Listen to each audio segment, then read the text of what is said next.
Hi everyone, this is What If Fan. This is part 2 of What If Natsu Becomes the Guild Master.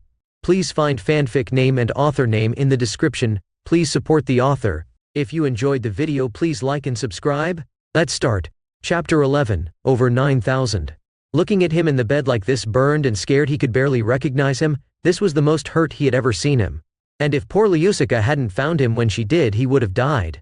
Natsu was angry and scared, but he also had a tinge of pride in his heart.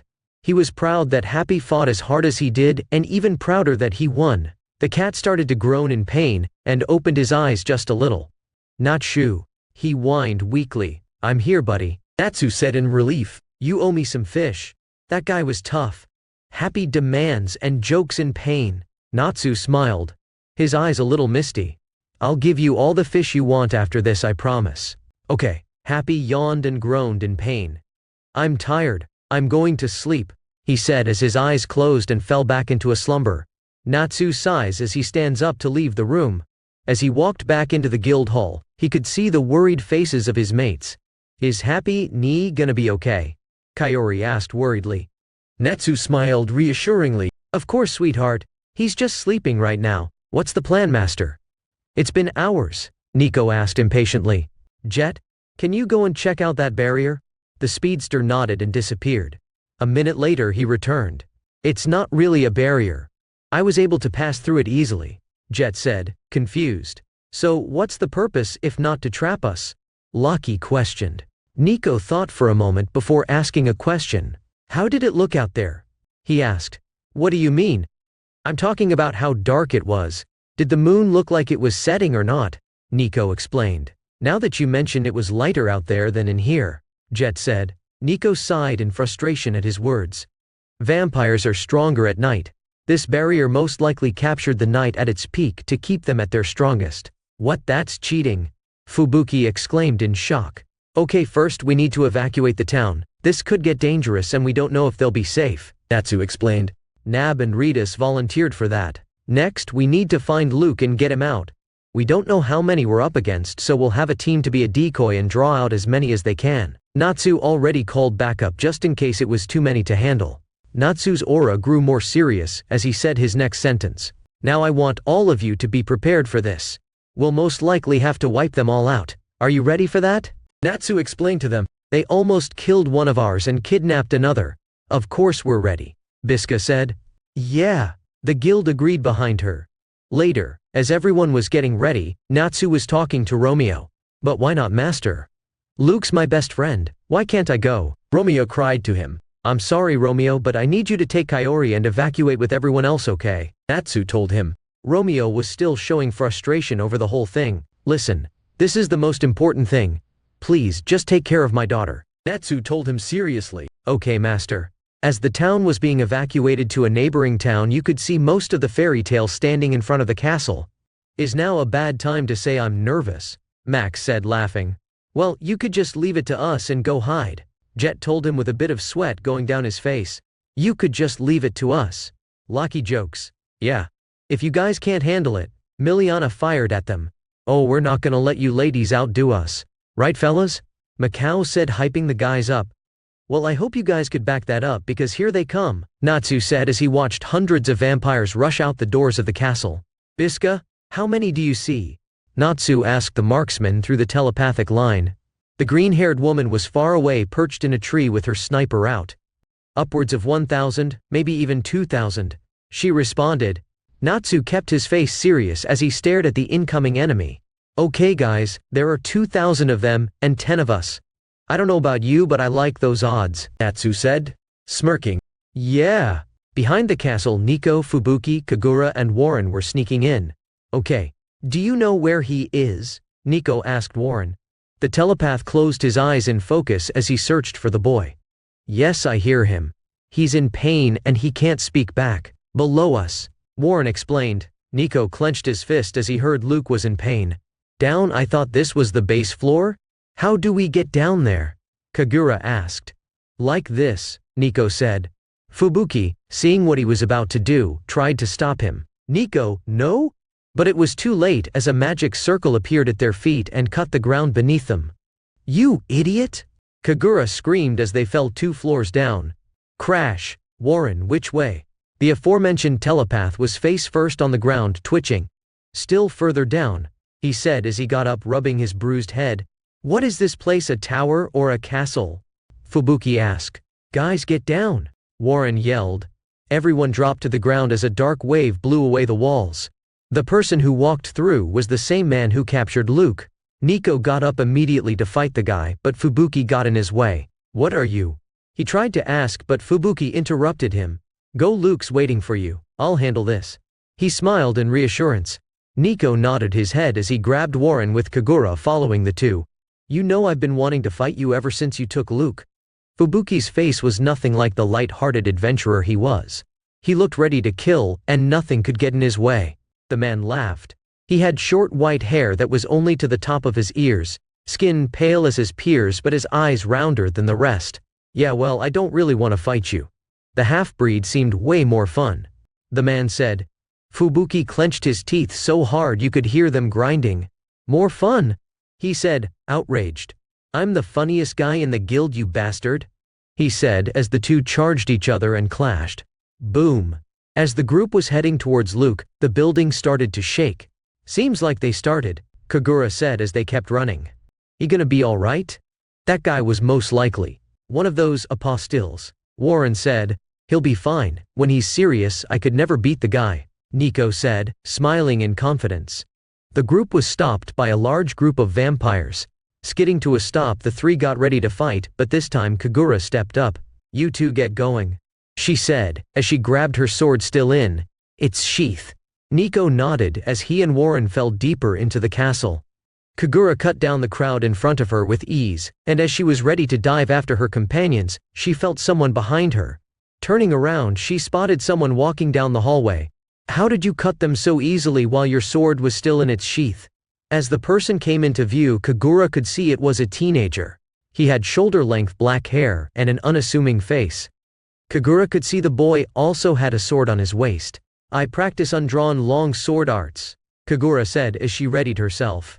Undrawn long sword arts, huh? Sounds interesting. My name is Yu, an apostle of the king, the boy said as he drew his katana. My name is Kagura, a fairy tale mage. The two clashed in the hallway, starting a heated exchange. Kagura was surprised to see how skilled he was in swordsmanship. He was even outdoing her. Clashing a few more times, Kagura tried a downward slash, but Yu dodged and kicked her in the stomach, sending her back a bit. The vampire started to charge up magic in his blade. Sword Saint Dragon slash. Kagura had a face of shock at his words. Yu slashed his sword, and a sharp wave was sent Kagura's way. Sword Saint Dragon? Boom. As the last two left, Nico and Warren were standing in front of two double doors. Is this it? Nico asked, looking at Warren. I think so. Opening the door, they saw Luke tied to a chair and his blood being put into a machine. Luke! Nico ran to him and tried to snatch his bindings, but they wouldn't come off. What are these? Nico asked before Luke started to sob. I'm sorry, bro, they made me do it, he said, crying. Nico was confused at his words. What are you talking about? Do what? He asked. I told them no, but they wouldn't listen. What are you? He was cut off by a distraught and nauseous Warren. Nico, look over here. The vampire walked over to see what he was talking about, and what he saw shocked him. In the corner was a pile of gray bodies, and they looked drained of their blood. Are they all? Nico asked with dread. Yeah, I can't hear anything, Warren said. Good thing you got here late. Two people walked into the room.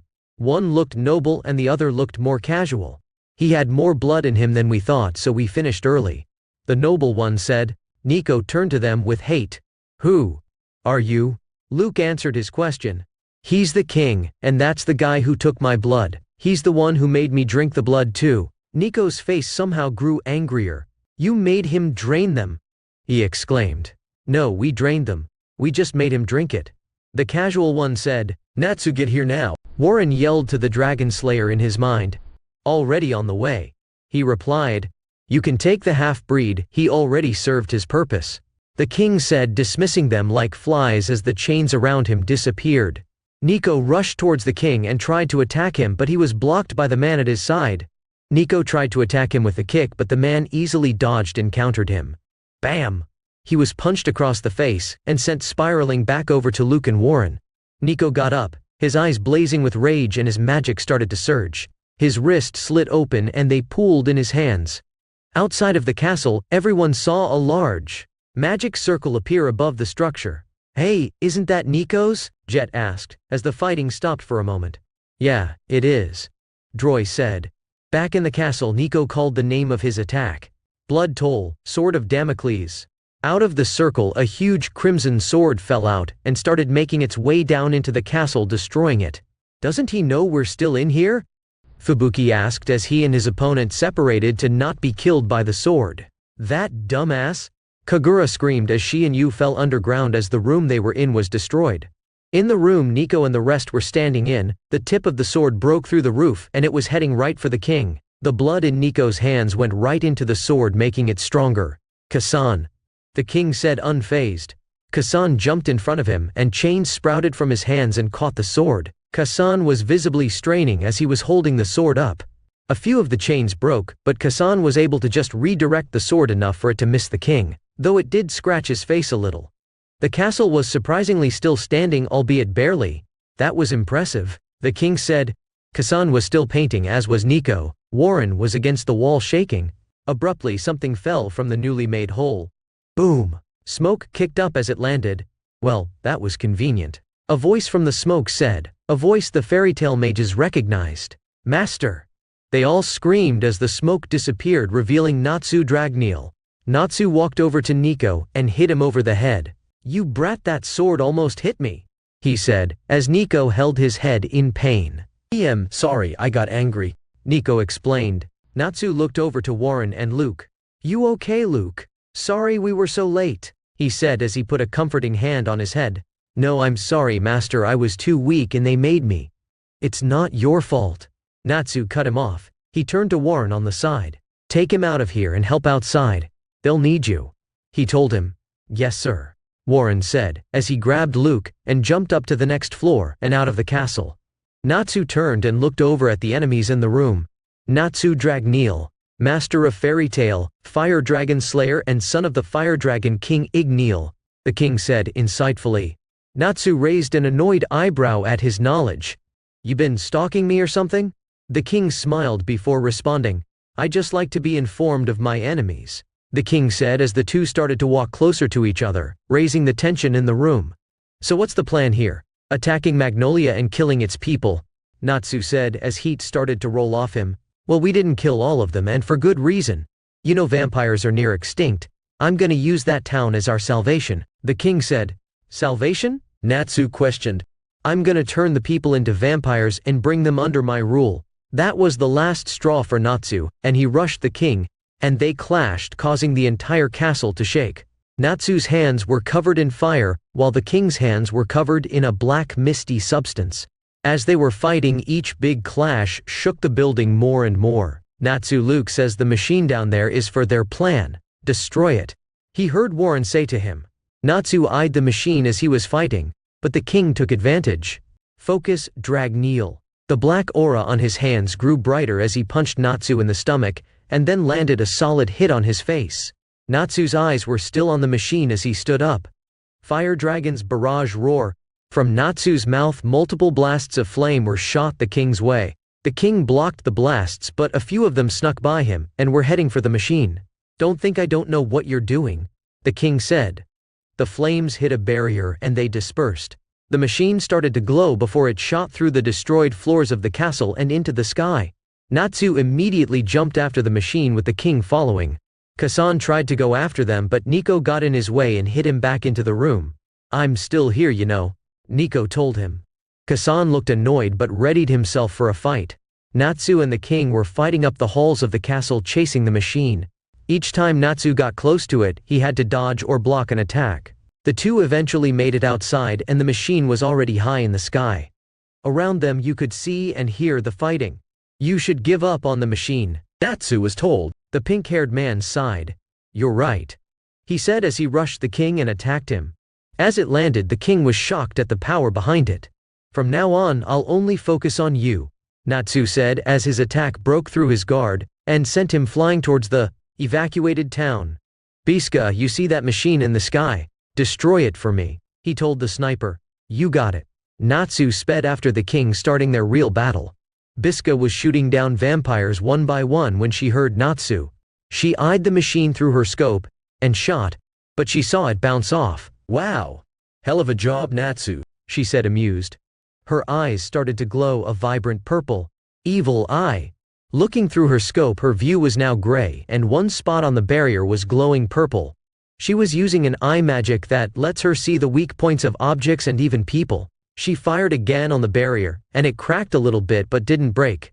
Biska kissed her teeth in frustration. Her gun started to charge up magic. Piercing shot. The sharp-looking bullet traveled through the air, but before it could hit the barrier, it was shot down. "The hell?" Biska said, looking around the battlefield. She couldn't see anything suspicious, but she felt someone was watching her. Her hair stood on ends as she moved her head to the side, just barely dodging an arrow that cut her cheek. An archer, huh? This could be fun. Quickly moving and using her evil eye, she could see a black light in the forest. While still moving, she aimed her sniper and shot. She could see the light moved, dodging her shot. Looking through her scope, Biska saw her enemy. It was a male with short brown hair, and he had a black formal outfit on with a hat and cloak.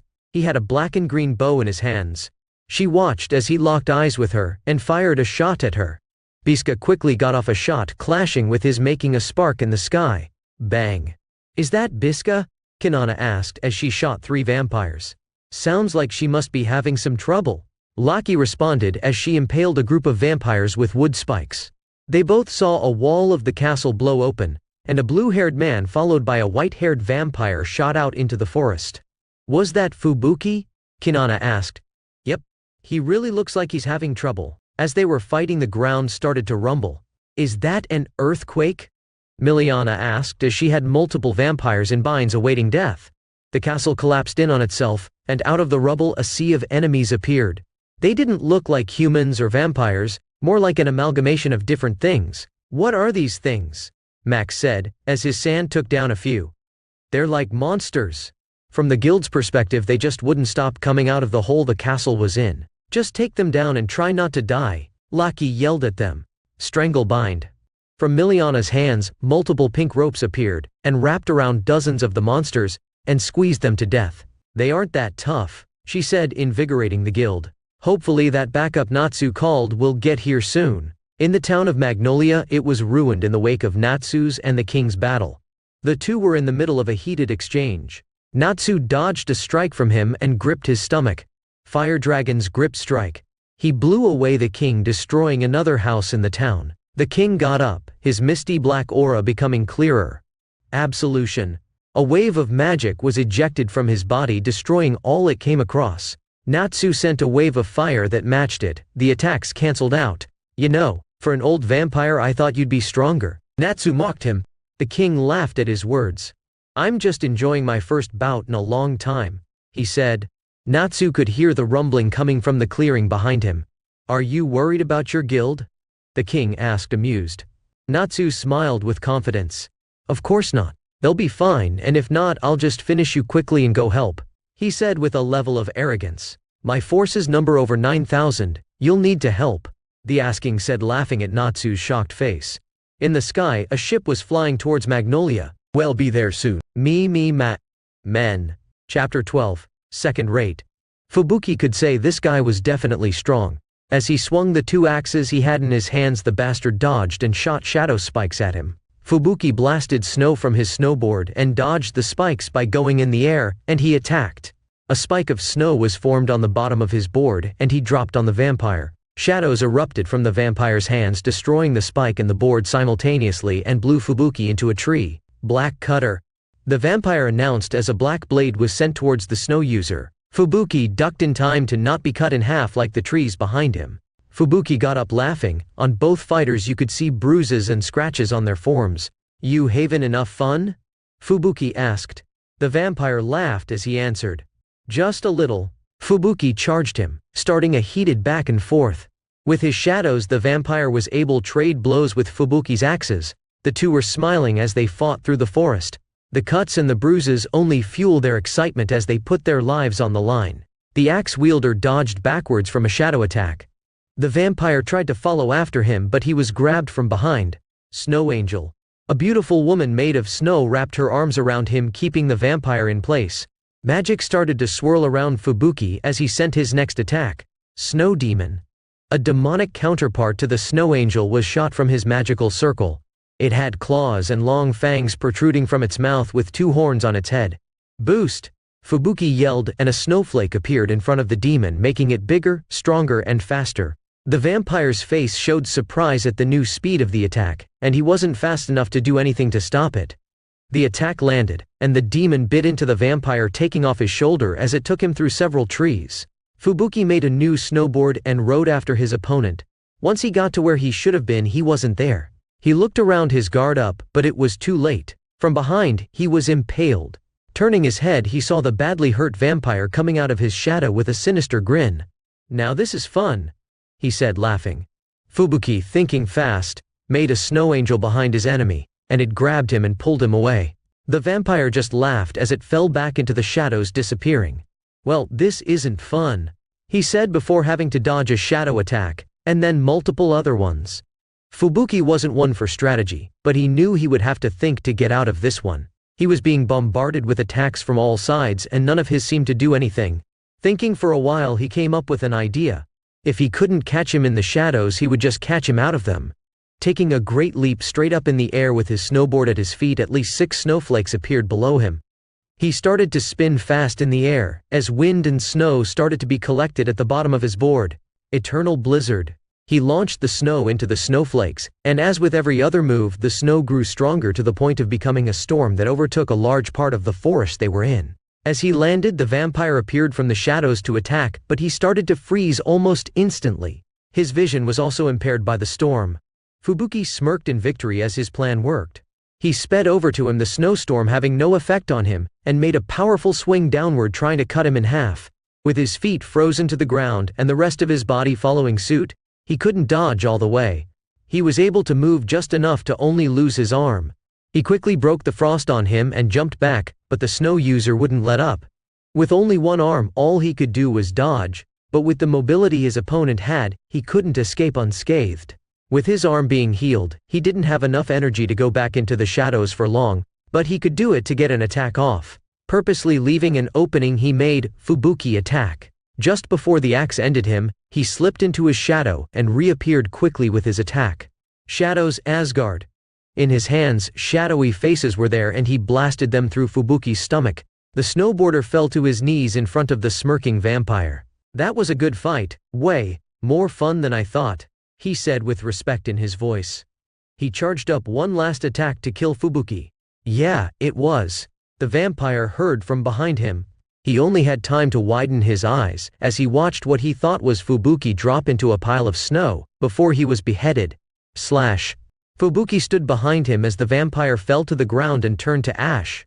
"That's one win for me, and another for Fairy Tail," Fubuki said. The blizzard slowly died down, and he wobbled on his feet before dropping to his knees. Holding his stomach, blood was still dripping from it. "Well, this ain't good," he said, chuckling.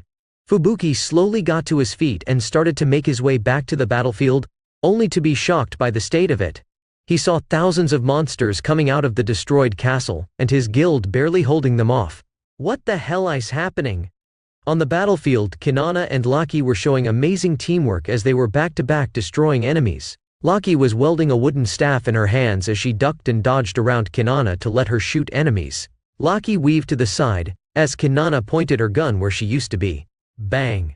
Powerful bullets exploded from the gun, killing multiple enemies. The two weaving around each other as they attacked made for an incredible sight.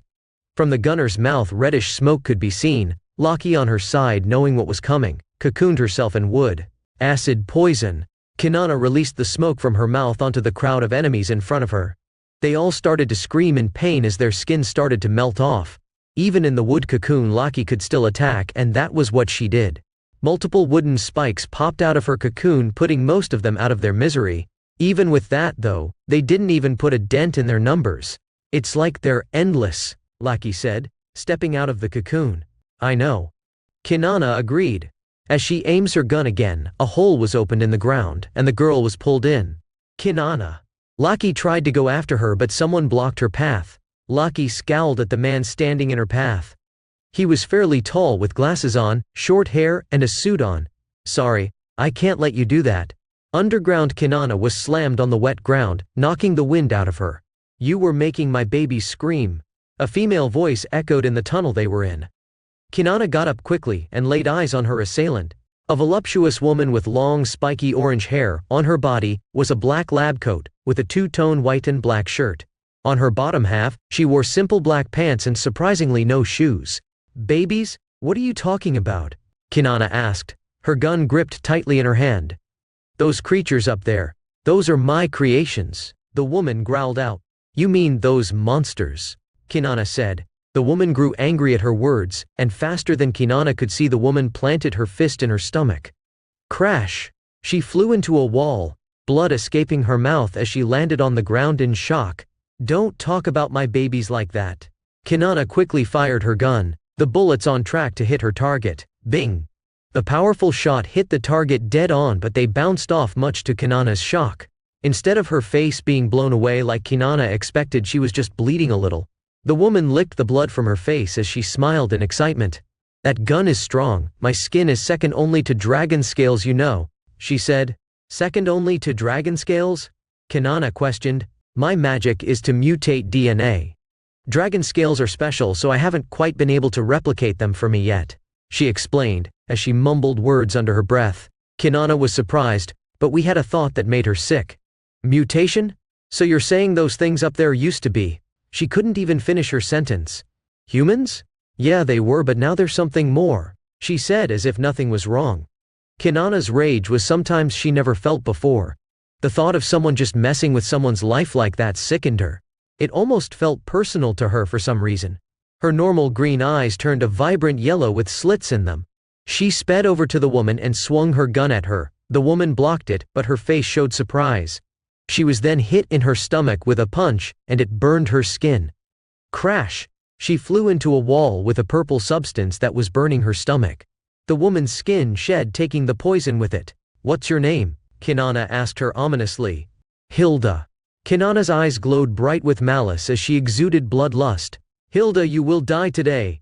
In the ruins of the castle, as the mutants were rushing out onto the battlefield, Kasan and Nico were battling. Dodging chains, Nico, using his blood drive, rushed him, the two clashing. Boom! The resulting shockwave shook the already destroyed castle, making rubble fall around them. The two were entirely silent as they traded blows, completely ignoring the chaos around them. More chains sprouted from Kasan's body, making Nico jump back. Blood bullets. From Nico's fingers, multiple shots of blood were shot out. Kasan dodged left and right, escaping danger. Blood lance. Kasan readied himself, but a magic circle never appeared. The sound of puncturing was heard as a crimson lance passed right through him, dropped to his knees, and he was too late to react to the knee that hit him in the face. As he flew into a wall shaking the castle, he made a move. As he was running, Nico didn't notice the chains in the ground. They broke through the ground and impaled him. He started to be pulled towards Kasan at a fast pace. Using his blood from his new wound, he cut the chain. Blood Knight, hammer. An armored hand came out of his magic circle, in its hand a giant hammer. The hand slammed the hammer down with all its strength. In response, the chain user made a shield blocking the blow. The floor beneath them crumbled under the force, and the two fell into the cold, wet underground beneath the castle. The wounds each of them had suffered were already healed as they hit the ground. Nico looked around the elaborate tunnel he was in with curiosity. "What is this place?"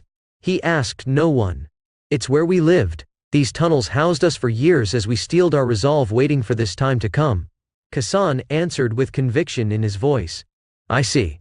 You know, I almost feel bad that this long-standing wish of yours is going to come to an end tonight," Nico said truthfully. Kasan scoffed at his words. "We have 10,000 troops, and our king has been honing his strength for hundreds of years for this day. We won't be taken out by some measly guild." Nico laughed at his words. "All of those things you named are just gonna make this victory so much sweeter," Nico said with no remorse and full confidence. Enraged, Kasan charged the half-breed in an attempt to shut him up. Nico dodged to the side, but several chains followed him. He weaved as best he could, but he still suffered cuts on his skin. Counter-attacking, Nico sent multiple blood balls at him. Chains cut the down mid-air, and Nico didn't notice that they had a light glow on them. Using his chains, Kasan pulled himself towards Nico.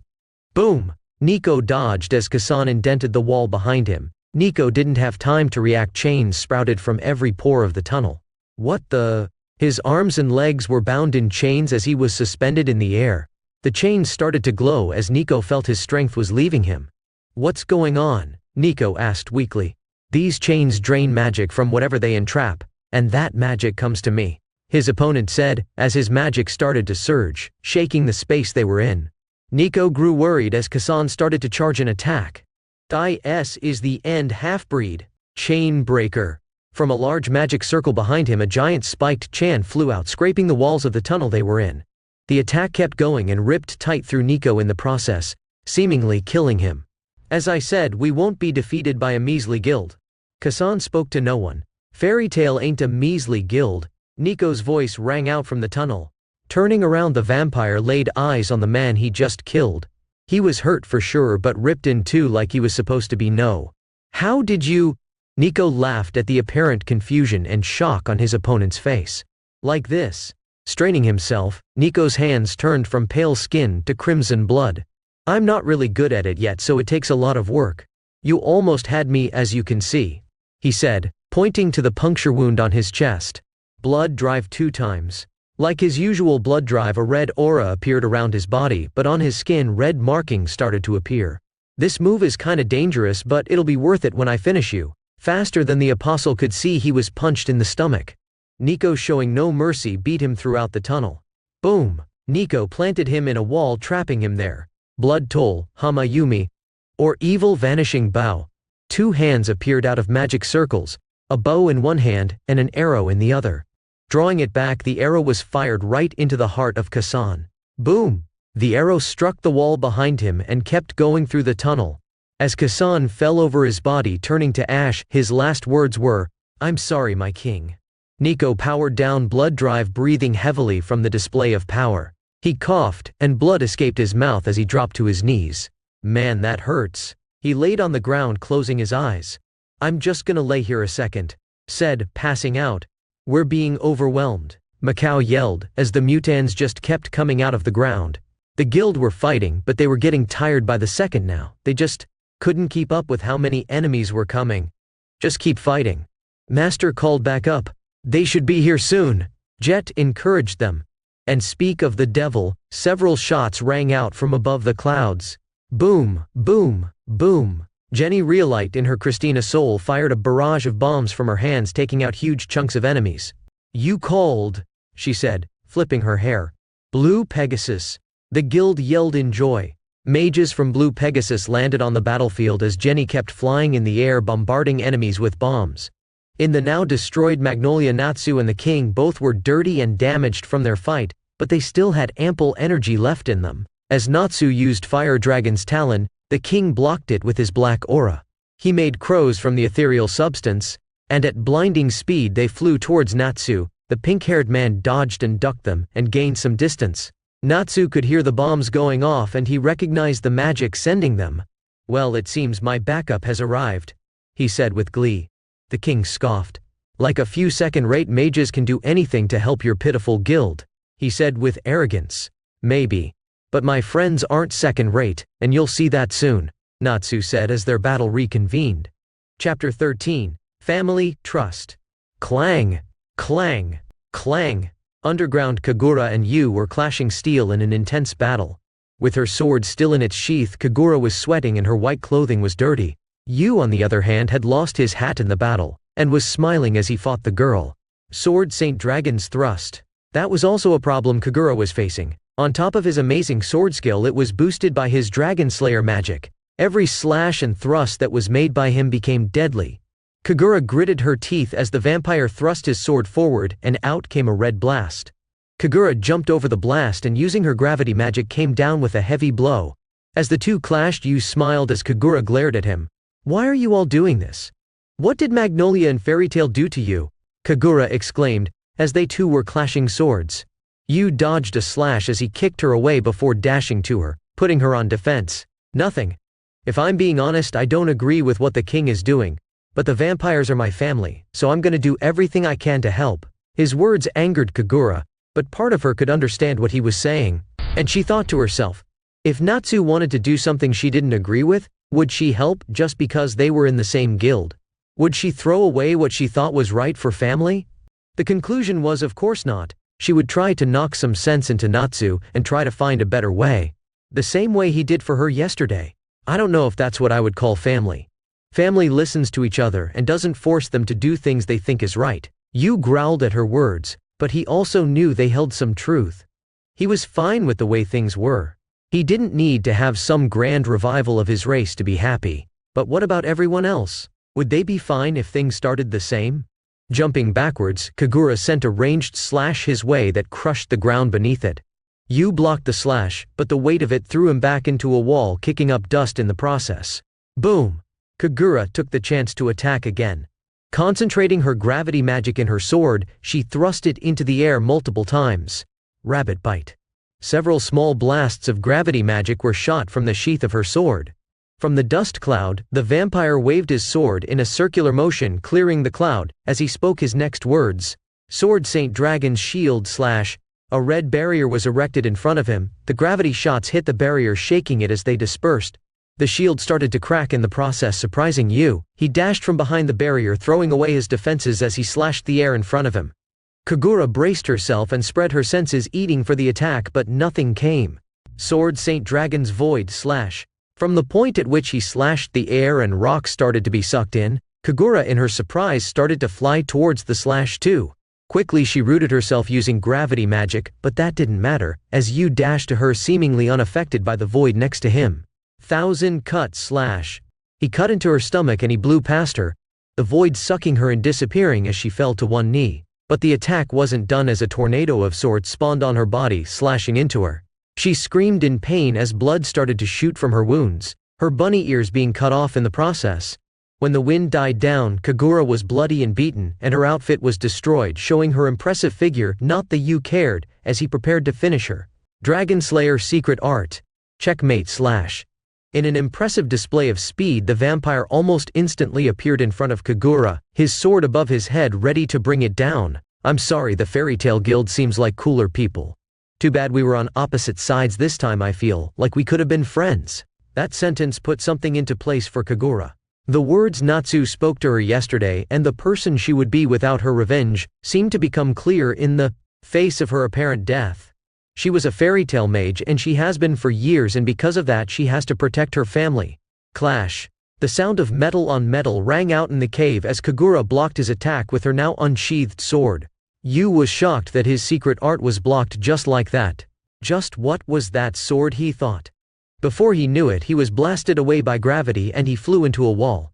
Kagura stood up on shaky legs as she looked at her opponent, her eyes filled with determination. I now know who I am, and I know why I hold my sword.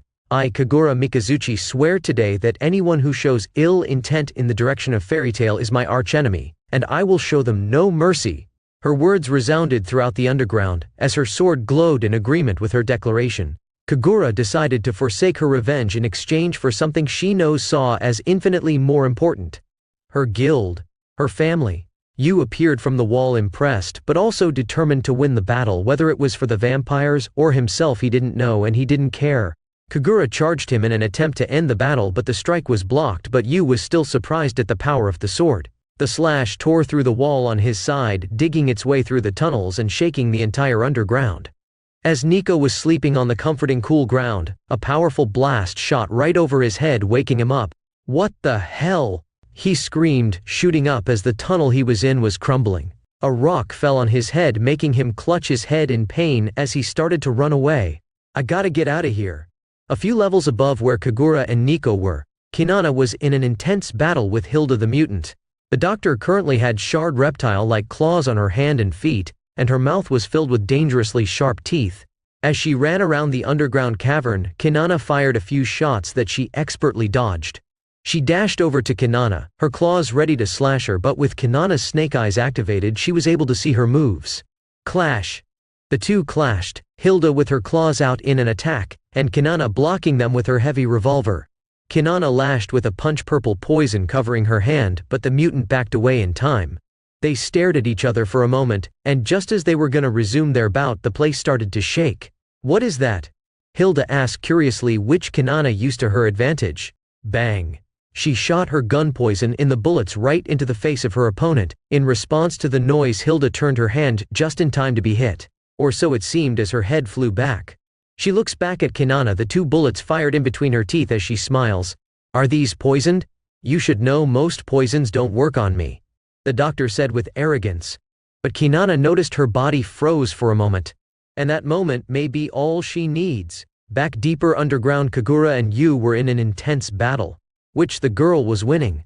Using her gravity magic in conjunction with the already fearsome archenemy, she landed multiple cuts on Yu that he noticed weren't healing. What's going on with that sword? He asked, as he dodged and blocked 2 more slashes. Archenemy is a blade of resentment and revenge. It doesn't like to give its prey chances to survive, Kagura said as her sword glowed, aging seemingly in amusement this time. Yu charged her, but he was thrown off balance as he noticed he was way lighter than before. Kagura disappeared from his sight and reappeared behind him as blood spewed from his stomach. Rabbit race. Yu fell to the ground as he dropped his sword, the wound on his stomach not closing like it should. If he survived, he knew it would scar. Yu grabbed his sword and stood up, but he fell back to his knees as his leg was slashed by Kagura. He tried to stand again, but he felt like the weight of a mountain was on his body. His head was raised by the blunt end of his assailant's weapon as she looked at him with nothing but a modicum of respect and understanding. Any last words? Yu smiled as he spoke the words that would be his last. This was fun, he said. Regret and sadness nowhere to be found in his voice. As Kagura raised her to execute her enemy, a scream halted her actions. "No!" she heard, and then a blinding light invaded her vision.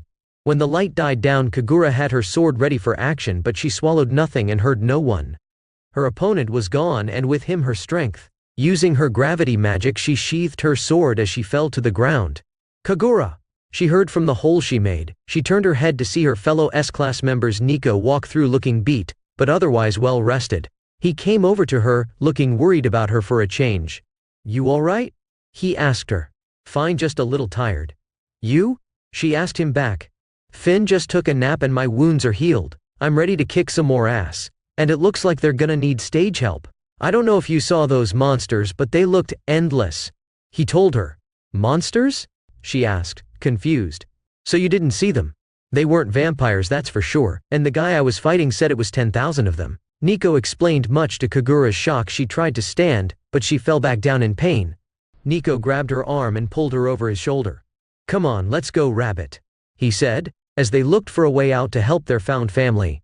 On the battlefield, things were heating up with the timely arrival of the Blue Pegasus Guild. Their help was much needed as things started to tip in the guild's favor. Though the few hundred vampires that were left started to cause problems again thanks to the mutants giving them a chance to heal. Some even used the mutats as a food source. Fubuki joined the battle, though he needed to be patched up first, and using Eternal Blizzard drained him quite a bit, so he wasn't at full power. But even with that handicap, he was still a great help. Laki was fighting an apostle, and much to the shock and amazement of her allies, she used her woodmake to take them high above the clouds. Jet and Droy are also in a high-stakes battle against the last apostle. The 3 of them already had numerous wounds on them, but Team Shadowgear's teamwork was slowly overpowering their opponent. Kanana was still underground fighting the doctor, and she didn't know just how much her victory would mean for the battle. But none of these battles are what we're focusing on right now. "Shit," Biska said as he rolled out of the way of multiple arrows. She fired multiple shots back, but her opponent was already gone. Even with her evil eye active, the teen was slippery and he was an amazing marksman. She spotted him again, this time charging an attack. She quickly fired, putting a spot to his plans. Or so she thought. She heard whistling. From above her, looked up to see hundreds of arrows raining down on the forest she was in. She switched her guns with haste, and in her hands appeared 2 red guns. Pumping magic into them, she started to shoot down the arrows. Each shot that connected created bright green explosions, making the deadly clash look like a beautiful show. Once Biska shot down the last one, she heard the distinct scream of a bird. It was a little too late when she looked for her opponent, only to see a giant green and black bird in his place. When the bird connected, it blew a hole right through her stomach. The green-haired woman dropped to her knees, her guns falling to her sides as she coughed up blood in pain. She heard more shots coming her way, so with a lot of effort, she rolled out of the way just in time as 3 arrows landed where she used to be. She quickly hid behind a tree and clutched her side in pain. Small tears invaded her eyes at the pain, but Biska was too strong to cry over this. She had to admit the vampire was a better marksman than her. And that's when the doubt flooded her thoughts. Was she good enough to win here? She only made S-class because the others were gone, otherwise she wouldn't have even been in discussion. Did the guild put too much trust in her? Did she overestimate how much she's grown the past 5 years? Did Natsu trust her too much? The thought of the pink-haired man brought her mind to a stop. Using her evil eye she could see him fighting the king from here. Everyone's weak point shined a different color. Biska didn't know why. Maybe it had something to do with magic. Natsu's light shined a vibrant red that was easy to pick out. But the thing that was different about it is that his weak point didn't look weak at all. Natsu was fighting, focusing on the opponent in front of him because he trusted Biska me everyone else. Biska smiled as she got up. She was gonna win this, and make sure his trust in the guild wasn't misplaced. Besides, she couldn't die yet. She hasn't fulfilled her dream of becoming a mother yet. Biska came up with a plan. The teen may be a better marksman than her. Not that wasn't all Biska was. She was a mage. Heal shot. Using her revolver she shot herself in the side. It started to heal her wound, but she knew she was still in danger and she didn't get patched soon. She was most likely gonna die. Next, she equipped her sniper and looked for her target. When she spotted him she immediately fired. He dodged as expected, and Biska fired 6 more shots. He dodged them. All easily. But that was just what Biska wanted. 6 bright lights shot into the sky from the forest. Trap shots. The pillars dropped down, producing 6 rope-like lines that wrapped up the archer. The ropes started to shine as they exploded in a great boom, taking out a large part of the forest. Biska aimed her sniper into the almost wasteland and fired again. Waypoint. When the shit hit the ground, Biska started to shine in a green light before she disappeared and reappeared in the spot that was hit. She pulled out her revolver and looked around, but the teen wasn't there. Feeling something behind, Biska ducked just in time to dodge an arrow to the back. She turned to see her target. She rushed in, hoping to close the distance. She dodged the arrows as best she could, but she still suffered some cuts. The teen blocked her first blow with the bow in his hands, but not the second or third bullet that came after. Bang! She shot him point blank through the stomach, making him drop to his knees. With the wound in her stomach, Biska didn't have time to ask for last words. But when she aimed her gun at his head, she hesitated at how innocent the boy looked. That was all he needed to live another day, as a bright light blinded them both. When Biska's vision cleared, the teen was gone, and she was honestly a little relieved she didn't have to kill him. Biska dropped to her knees as she looked up at her last job for the night. Taking out her sniper, she aimed the machine that Natsu wanted her to destroy. Gongir, Biska fired, and from her gun a spear emerged and easily ripped through the barrier protected it. Boom! Biska smiled as she dropped her gun and fell to the ground. Mission accomplished, Master, she said quietly, as she started to bleed out on the cold ground. No! The king let out a feral scream as they watched the machine go up in smoke. Natsu smiled, and thanked Biska in his head, not knowing the state she was in.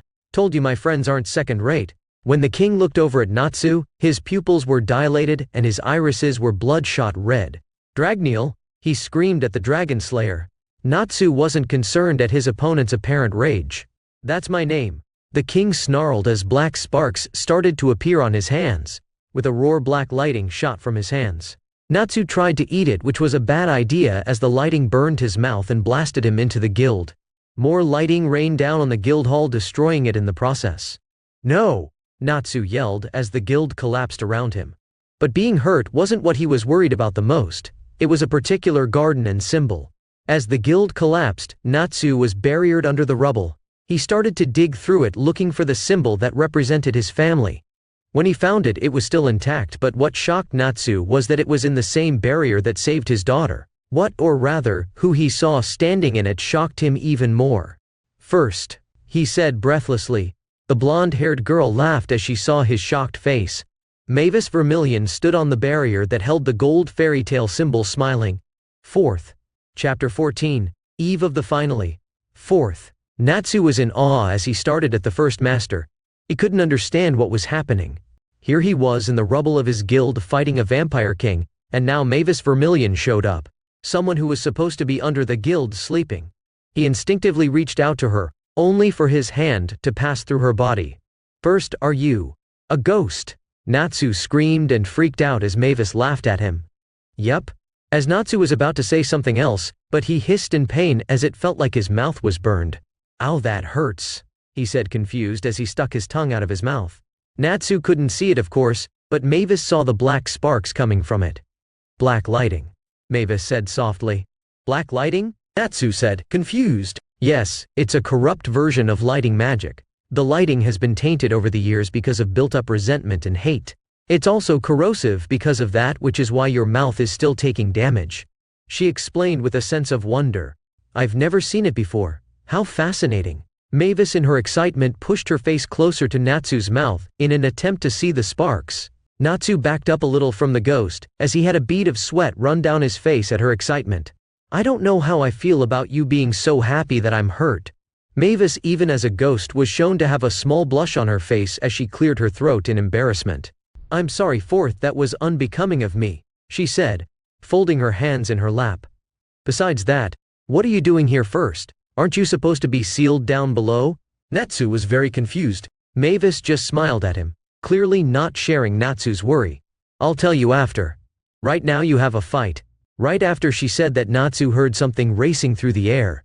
With haste he made his fire dragon's shield, and blocked multiple bolts of black lightning that struck through the fallen guild hall. Dragneel! The king screamed with anger as he laid eyes on the dragon slayer. Natsu was worried for Mavis. Even if she was a ghost, she was still fairy tale. He looked to where she was, but she had vanished, and the Tenru tribute also went with her. He sighed in relief as he saw them both safe. Natsu locked eyes with the feral king as his hands erupted in flames. In a burst of speed, Natsu appeared before the king swinging a fire dragon's iron fist. The vampire flipped over him and struck him with black lighting in the back. Natsu yelled in pain as he quickly dodged another 3 shots. He glared at the king as he landed on the ground. Natsu rushed him faster than before, surprising the king. The two clashed as sparks of black lighting and fire lit up the area. I'm going to kill you, Dragneel, then I'm gonna tear your pitiful guild limb from limb. Malice and truth laced his words, and Natsu had no doubt that he would do what he said if he would let him. And that's what angered him. How dare this bastard threaten his friends over a conflict he started? I'd like to see you try, after I turn you to ash. Fire dragons roar. Up in the sky in a sort of wood-made dome, Loki was battling an apostle. His appearance contradicted his fighting style, Loki thought. He was dressed very formally and his hair was slicked back, and the white gloves he had on almost made him look like a butler. Loki had to say this guy was tough, but that made her excited. On her face you could see an almost sadistic smile. She dodged a few strikes from his gloved hands as she swung the plied club she made at his head. He blocked it, but Loki could hear a cracking noise as he flew into the wall of the arena she made. He got up, his face as expressionless as it was, when he stopped her from going after Kanana. You're surprisingly strong. The man's voice carried nothing as he spoke, almost freaking Loki out. Loki quickly used the arena to create wood bindings that wrapped the man up. She then created multiple wood spikes from all sides and shot them down at him. The man's face stayed expressionless as the spikes grew closer until that impaled their intended target. Loki smiled at the now pincushion and dusted her hands off in a job well done. Crack! The same cracking noise she heard before appeared again. Loki looked up only to see the butler's body was wrapped up in a hard white-colored substance. His protection crumbled, revealing him unharmed. He dashed at Loki, and in her surprise, she was only able to block with a newly summoned club. The power from the simple punch was incredible, and Loki started to feel herself give way. Break! The club was destroyed under the force of the blow, and Loki was struck in the stomach, sending her into a wood wall. She crashed and coughed up blood. The butler didn't give her time to rest as he dashed to the downed Loki. The woman sunk into the wood, dodging the attack. Bones is what you're using, Loki said as she reappeared. The man didn't respond, but he didn't need to. Loki had seen enough bone to know what they liked up close. Wooden hands raised on both sides of the butler, and tried to crush him. Keyword tried, as the butler simply stopped both of the hands with ease. Splinter. Spikes grew from the wooden hands, and impaled the butler's hands. With as much emotion as he has shown the whole fight, the vampire grunted and destroyed the hands. Bones erupted from the ground, and they quickly closed the distance to the purple-haired woman. Loki raised a wood wall and blocked the spikes, but then cracks started to be heard on the other side of the wall. The wall was destroyed, and the butler burst through with a bone drill on his hand. Loki leaned her head to the side, barely escaping death, with a small cut on her cheek to show for it. Lucky, using her club, engaged in close combat with the vampire. The woman showed her mastery of her weapon as she traded blows with someone who obviously specializes in hand-to-hand. Although that wasn't the only thing he was good at, as another bone spike rose from the ground, almost impaling Lucky. She dodged, but that was exactly what the butler wanted as he landed a vicious punch on her stomach. He soon followed up on the dazed Lucky with a right hook that sent her sprawling towards the ground. Lucky got up smiling despite the pain. If one were to look closely, you might think she was enjoying it. She didn't get to do anything as she was grabbed by the face and thrown against one of the walls, blood flying from her lips. She stood up laughing with a small blush as the butler rushed her again. Lucky thought about what to do as she ducked and dodged the butler. She noted he seemed faster than before and stronger, as every punch that didn't connect shook the dome. She blocked a punch by using wood to ensnare his arm as she connected her club to his face. Blood splattered from his mouth and some of it got on her glasses and face. She licked it off and smiled. If it wasn't clear, Lucky was a sadomasochist. She liked to take pain almost as much as she loved to dish it out. And she loved to make her enemies hurt. She watched as the man got up, his face still impassive as he wiped the blood from his face. Lucky smiled at him, her glasses hiding her bloodlust-filled eyes. "I'm gonna wipe that look off your face and fill it with pain." Flashback. Natsu and Lucky had just got done beating up some guys who wanted to gather fame by taking down the Great Salamander. Lucky had shown some of her more sadistic tendencies. She usually kept in check, and she was silent as they got settled into the inn they were staying at. "You okay, Lucky?" The purple-haired woman was startled out of her thoughts as she turned towards Natsu. "What did you say?" "I asked if you were okay. You've been silent since we beat those guys up." Natsu expressed his concern for her. Lucky almost looked embarrassed as Natsu brought up what happened. "No, it's just, she said as she stuttered through her sentence. "How did I look to you when we were fighting?" Natsu tilted his head at the question. He didn't think she looked strange or anything. "You looked like you were having fun, I guess." "Why?" he said. Lucky looked at him in shock. "I mean, she basically tortured one guy who made a comment on her breast. When he was picked up by the Rune Knights, he was missing several teeth, his wrist and leg was broken, and most of all, he had lost an eye. Anybody would look at her like she was some type of monster. People have looked at her like that, even people she saved. That's why not many people know about her sadistic side, not even the old master. So I didn't look. I don't know, strange?" Natsu again was confused at what he was asking him. "No, like I said, you looked happy. I don't see the problem." Lucky looked awed at his casual dismissal of her torturing someone in front of him. "So you don't mind what I did? I mean, I took that guy's eye out." Natsu shrugged his shoulders. "I mean, he did have it coming. Don't think I didn't hear why he said he wasn't gonna do to your breasts. Is that what you worried about, that I would look at you differently because of what happened?"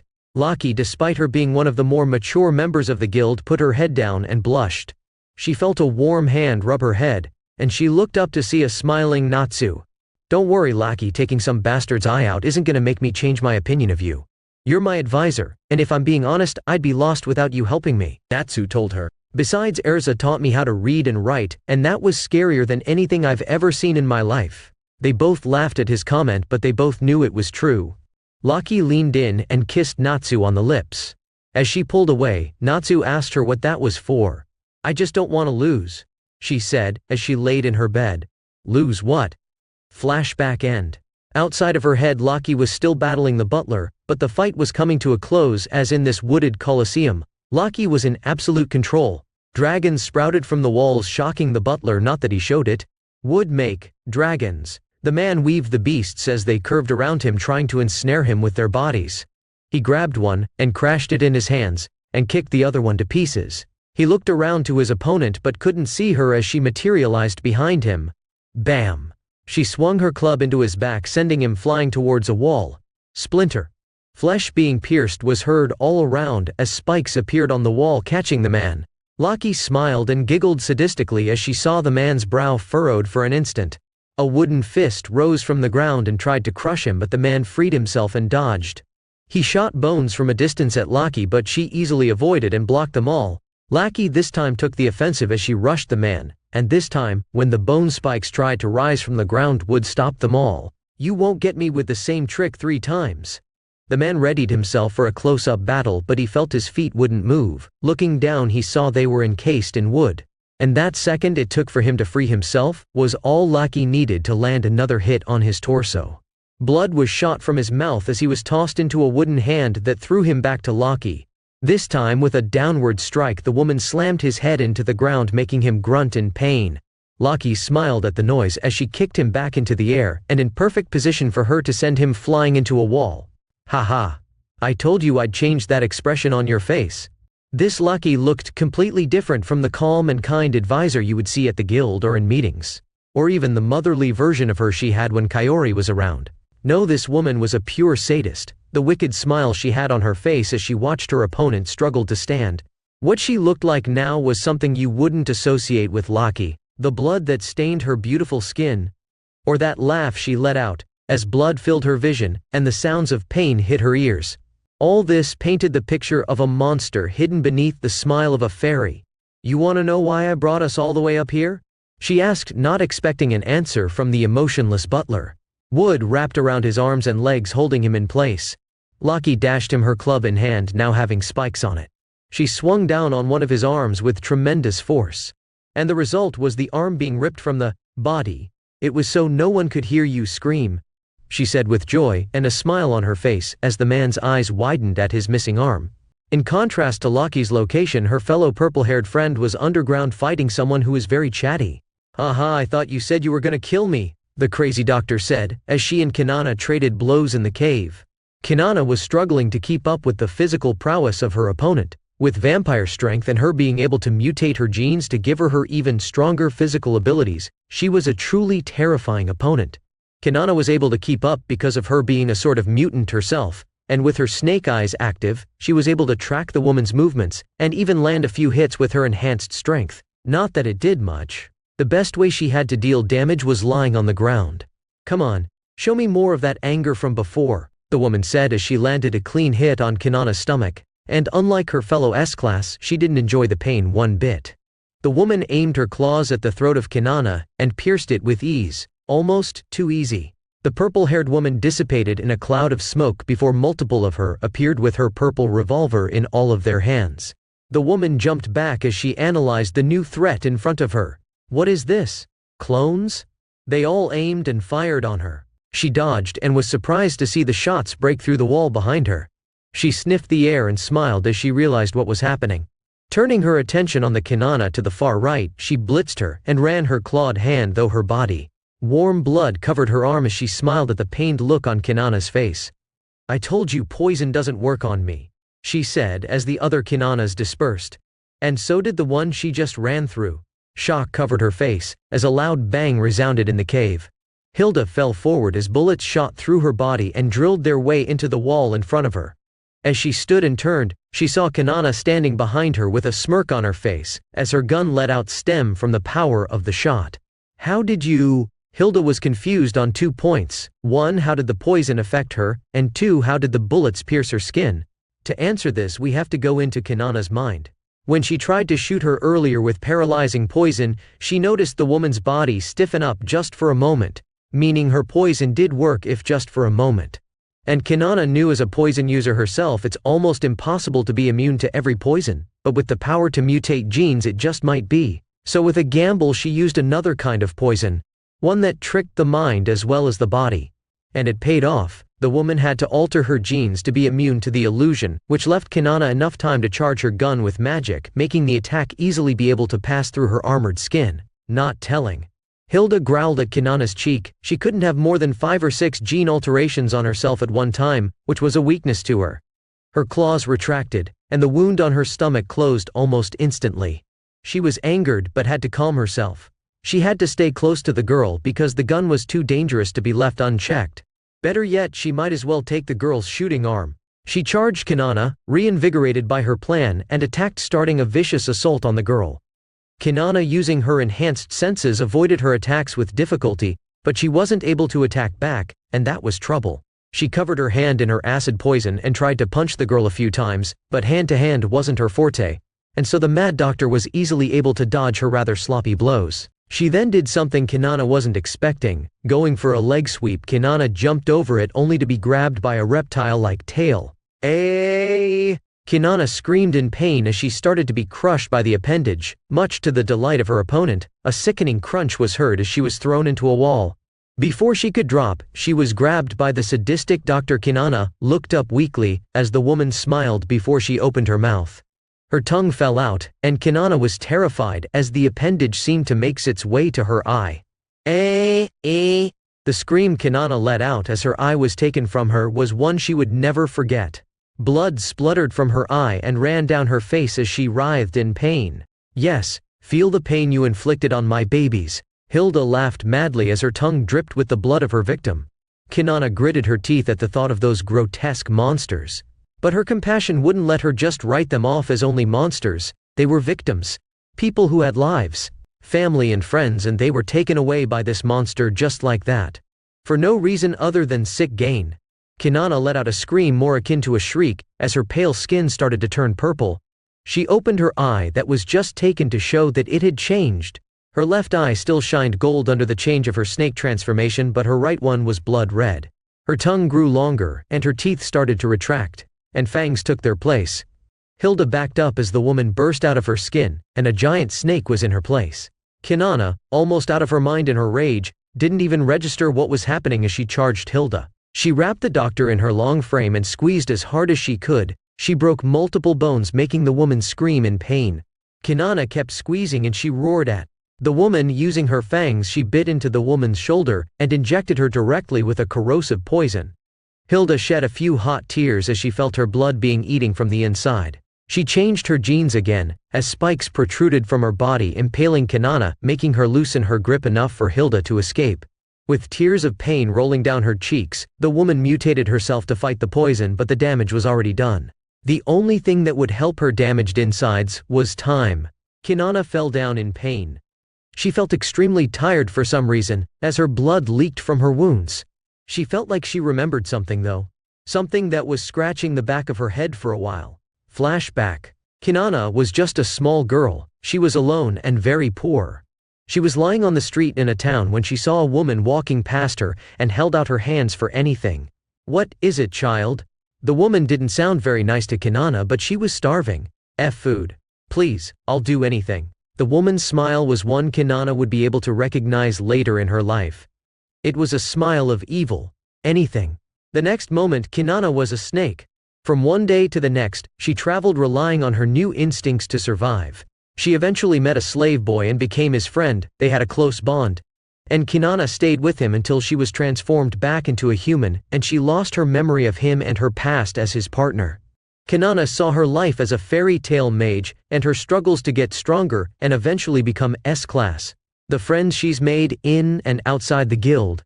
And most importantly to Kinana, the smiling face of one dragon slayer she looked forward to feeding every day. It may be selfish of her to think, but she's glad she didn't have her memories. She loved her time as fairy tale and the new memories she's made, and she wouldn't trade them from the world. "I'm sorry, Eric. I won't be able to be your partner anymore." The path she's walked was one she wouldn't change for anything, and she's gonna continue on it, meaning she could just keep laying down. Kinana's scales started to crack before the snake's body split open to reveal the girl back in human form. Her body had puncture wounds, but nothing too serious. Her right arm laid limply on her side. "What the hell are you?" Hilda yelled at her, enraged. Kinana smiled serenely, her right eye being that of a snake, and her left eye being that of Kinana. "I'm a fairy tale mage, Kinana." Wings sprouted from her back as she used them to appear in front of a surprised Hilda. "And I'm gonna kill you," Kinana exclaimed, as she slugged her in the face with a poisoned fist. Hilda was embedded in the wall, and Kinana took the chance to grab her discarded gun. She charged it faster than ever before, but in doing so she used too much of her magic and stumbled. Hilda used this chance to try and pierce her heart, and she almost succeeded. Kinana released poison from her mouth, it being stronger and more potent than ever, and it froze the woman, as her claws dripped with a bit of blood from Kinana's chest. "Wait, no, please, I'm sorry." Hilda pleaded with Kinana as she readied her gun to her heart. "How many of your babies asked you those same words?" Kinana said in disgust, before she pulled the trigger, blowing a hole through the woman's chest. As she fell over and turned to ash, whatever state Kinana was in was over. Her right eye was blind again, and her wings retreated into her back. She slid down the wall and dropped her gun, She held her broken arm in pain as she tried to get up again but couldn't. "I'm sorry guys, this is all I can do." Kanana didn't know just how much her victory over Hilda would help her friends, but she eventually would. On the battlefield, the mutant beasts started to drop like flies of their own accord. The people were shocked, but they cheered nonetheless over the victory. The vampires were shocked, but the few that were left were quickly taken care of. Jet and Droy finished off the last apostle, and they were currently being treated the best they could be at the moment. Laki returned from the sky, blood covering her frame, freaking out some of her guildmates, but they decided not to question it in favor of being happy at her victory. "Where's Biska and Kanana?" she asked, but one of the people she was looking for showed up on the back of a relatively fine Nico, and next to him was a beaten Kagura. "Help, she's bleeding out. I can't keep her alive like this for long." What he meant was that he was using his blood manipulation to stop her blood from spilling out from the time being. "Quickly set her down, I'll handle it," Jenny Relight said, as light enveloped her frame. "Take over, rescue suit." When the light died down, Jenny was in mostly white armor resembling a nurse's outfit with red outlined on her side and chest. She had a stethoscope hanging from her neck and glasses on her face. As Nico set Biska down, Jenny got to work on patching her up with surprising speed. Her hands moved so fast as she stitched up the wound on her stomach most couldn't even see them. "Okay, she's gonna need some blood.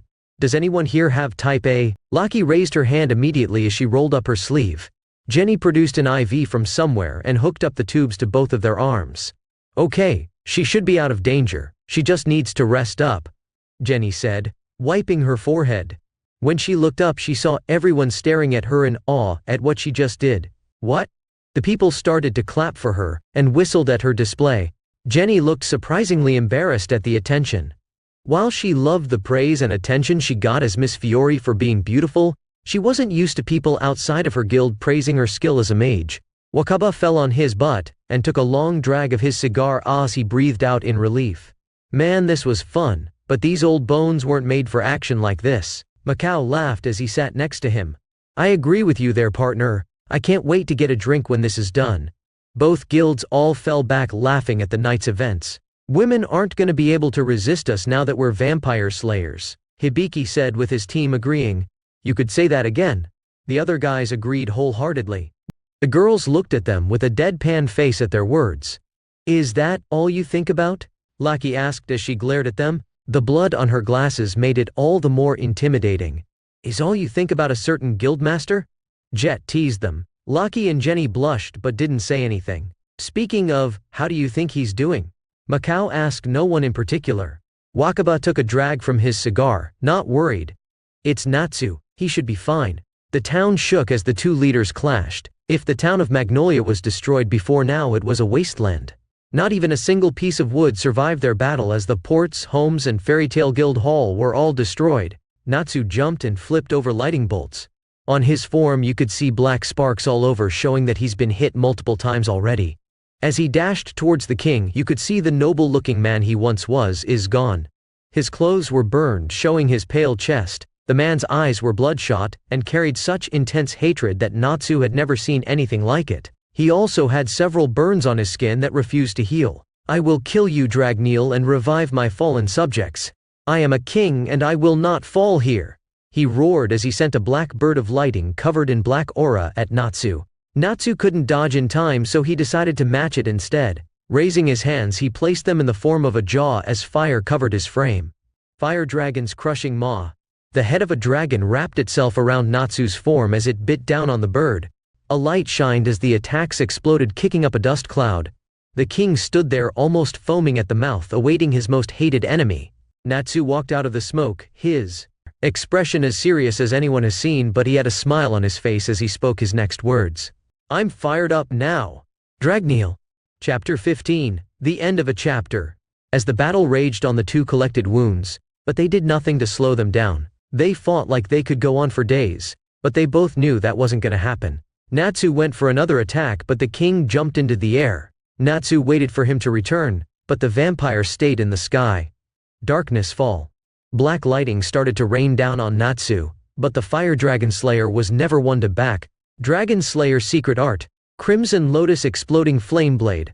Spinning flames were unleashed from Natsu's hands, and they clashed with the lightning. Boom! The resulting shockwave was felt all around Magnolia, and the light could be seen from the now calm battlefield. Natsu took to the sky himself and started a fierce aerial battle. Natsu wanted to just tell the man to just give up. If he could feel the battle was down, that he was sure his enemy could. He wanted to, but he couldn't. Because he knew if it was him in their position, he wouldn't give up. He would keep fighting. Why? The king screamed as he threw attacks at Natsu. Natsu dodged and blocked them all. What are you talking about? Natsu asked, as he clashed with the frail king. The vampires have been hunted down and humiliated for years. I've spent years waiting for the time I could revive my people. He landed a hit on Natsu's stomach that sent him into the clouds, only to be thwarted by some mediocre guild. A child like you has no idea what it's like to have an entire race gripping onto your back, waiting for your words of reassurance as they starve in a dark cave. His body turned into lightning, and in a flash he appeared right above the stunned dragon slayer. You don't have any idea what it's like to put your pride down and bide your time. Play with your thumbs as you wait for the perfect moment to strike. To lose everything in a single night. Lightning coiled around his fist and spun violently. Boom! He punched Natsu and sent him flying into the ground. Blood escaped the master's mouth as he hit the ground and made a crater. The king landed on the ground and watched the downed Natsu. So why is someone like you getting in my way? Someone unable to understand a fraction of my people's pain. Natsu struggled to get up off the ground. More blood fell from his lips as he laughed at the king's words. What do I need to understand about your pain to be able to stop you? The king looked appalled. It's not like Natsu couldn't understand.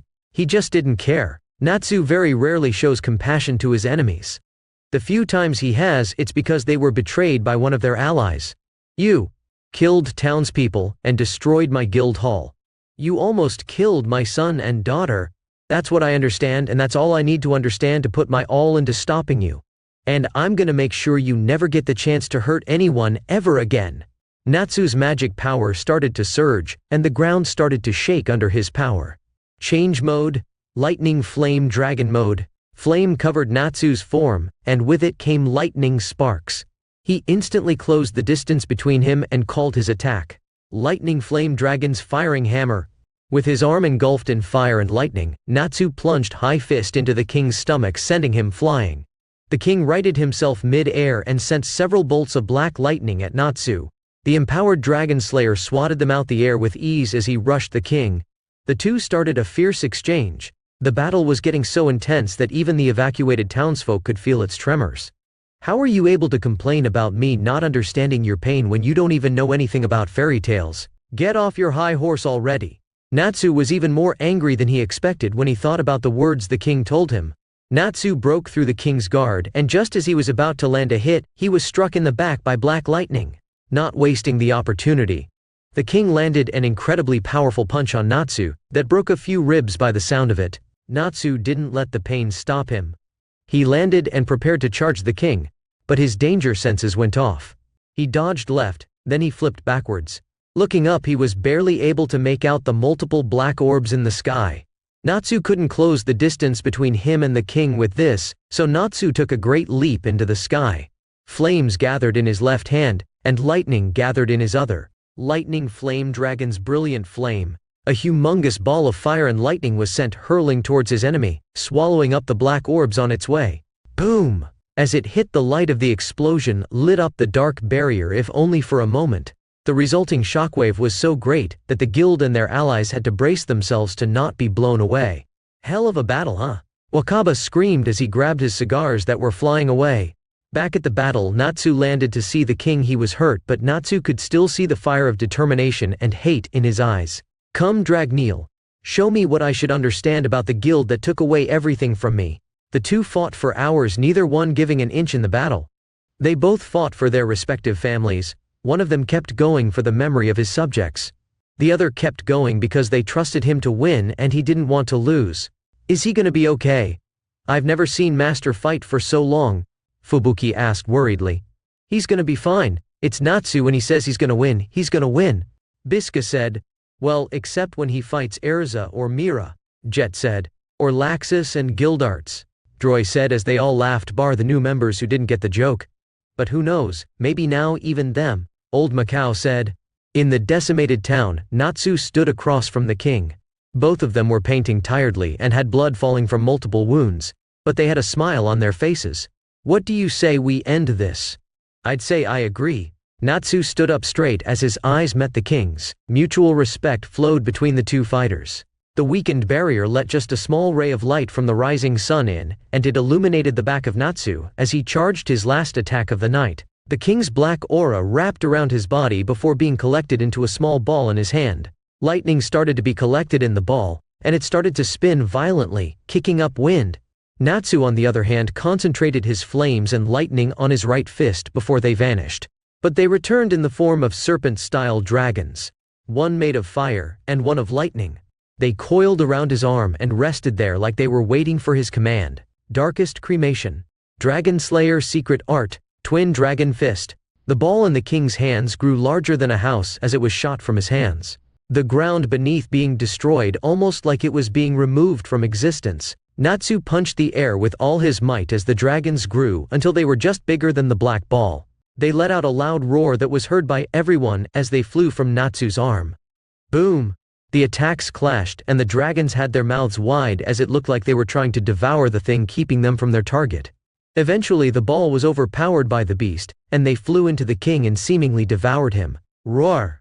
The dragons let out a roar as they flew into the sky in full view of everyone.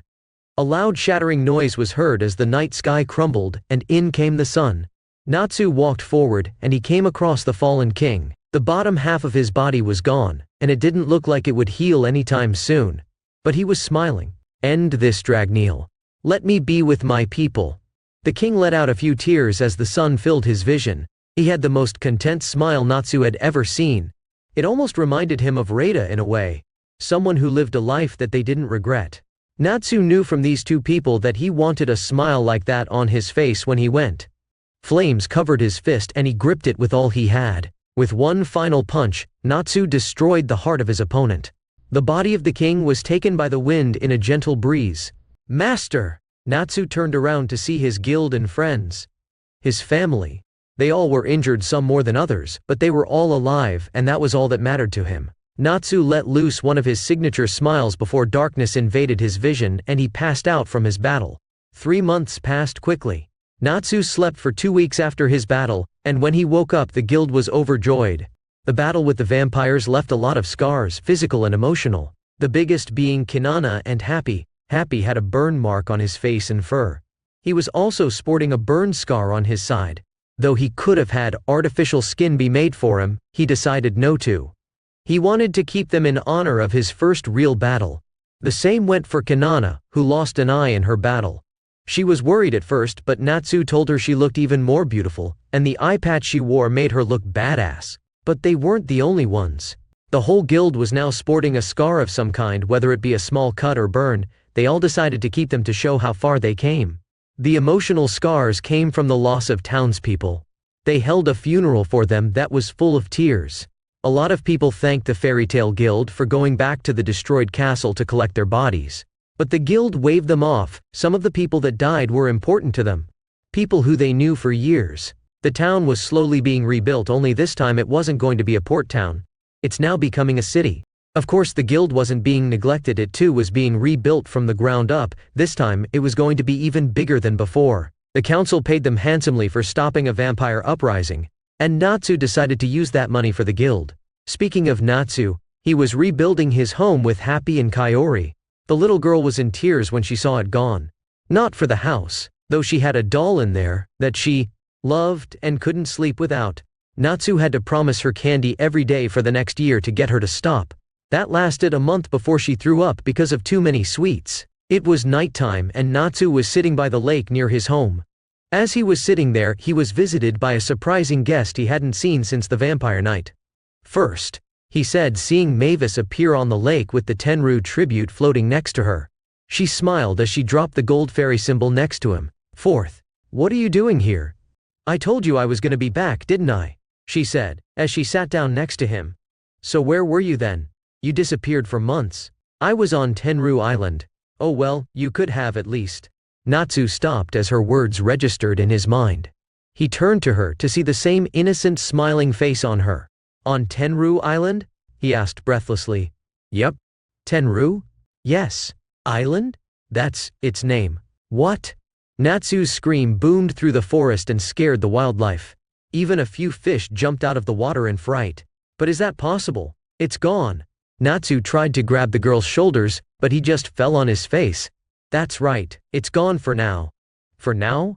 What does that mean? You're the master, so I'm sure you know of the 3 great fairy spells. A light bulb went off in his head as he looked at her. Fairy spear. Exactly, I used the bonds of the guild to save them, but it put them to sleep for 7 years as a result.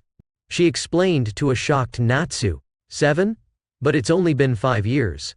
Exactly. Tenru Island will return in 2 years' time. Tears filled Natsu's eyes as he looked at her like she was lying. He told the guild to hold out hope, and they all did. But for it to be real, for his family to really still be alive, filled Natsu with a plethora of emotions. So, are you gonna tell the guild? Natsu wipes his eyes as he shakes his head no. Nah. Why ruin the surprise? Mavis giggled at his answer before she started to fade away. First, what's wrong? Natsu asked worriedly. This isn't my real body, remember? It's trapped in the lacrima. This is just a projection I'm using to talk to you and see the world while I sleep. And as a result of me using the fairy spear, I can't maintain this form for long. She explained with a smile on her face. For some reason, seeing her smile like that enraged him. It was like when he saw Erza cry, it just didn't sit right with. First, no Mavis Vermilion, I'm gonna get you your body back and break your curse. Natsu had nothing but determination and sincerity in voice and eyes. Mavis looked shocked at his words. Breaking my curse is impossible, Natsu. It was placed on me by a god. It's not like Mavis didn't appreciate his words. It was just, she knew his efforts would be futile, and she already accepted that fact. I don't care about that. I'll kick that god's ass if I have to. I will save you, Mavis, I promise. Mavis had an expression of shock stuck on her face before she started to laugh. You'll kick the god of life and death's ass for me. Are you trying to make me fall for you fourth? Natsu looked confused at her words, but just repeated what he said.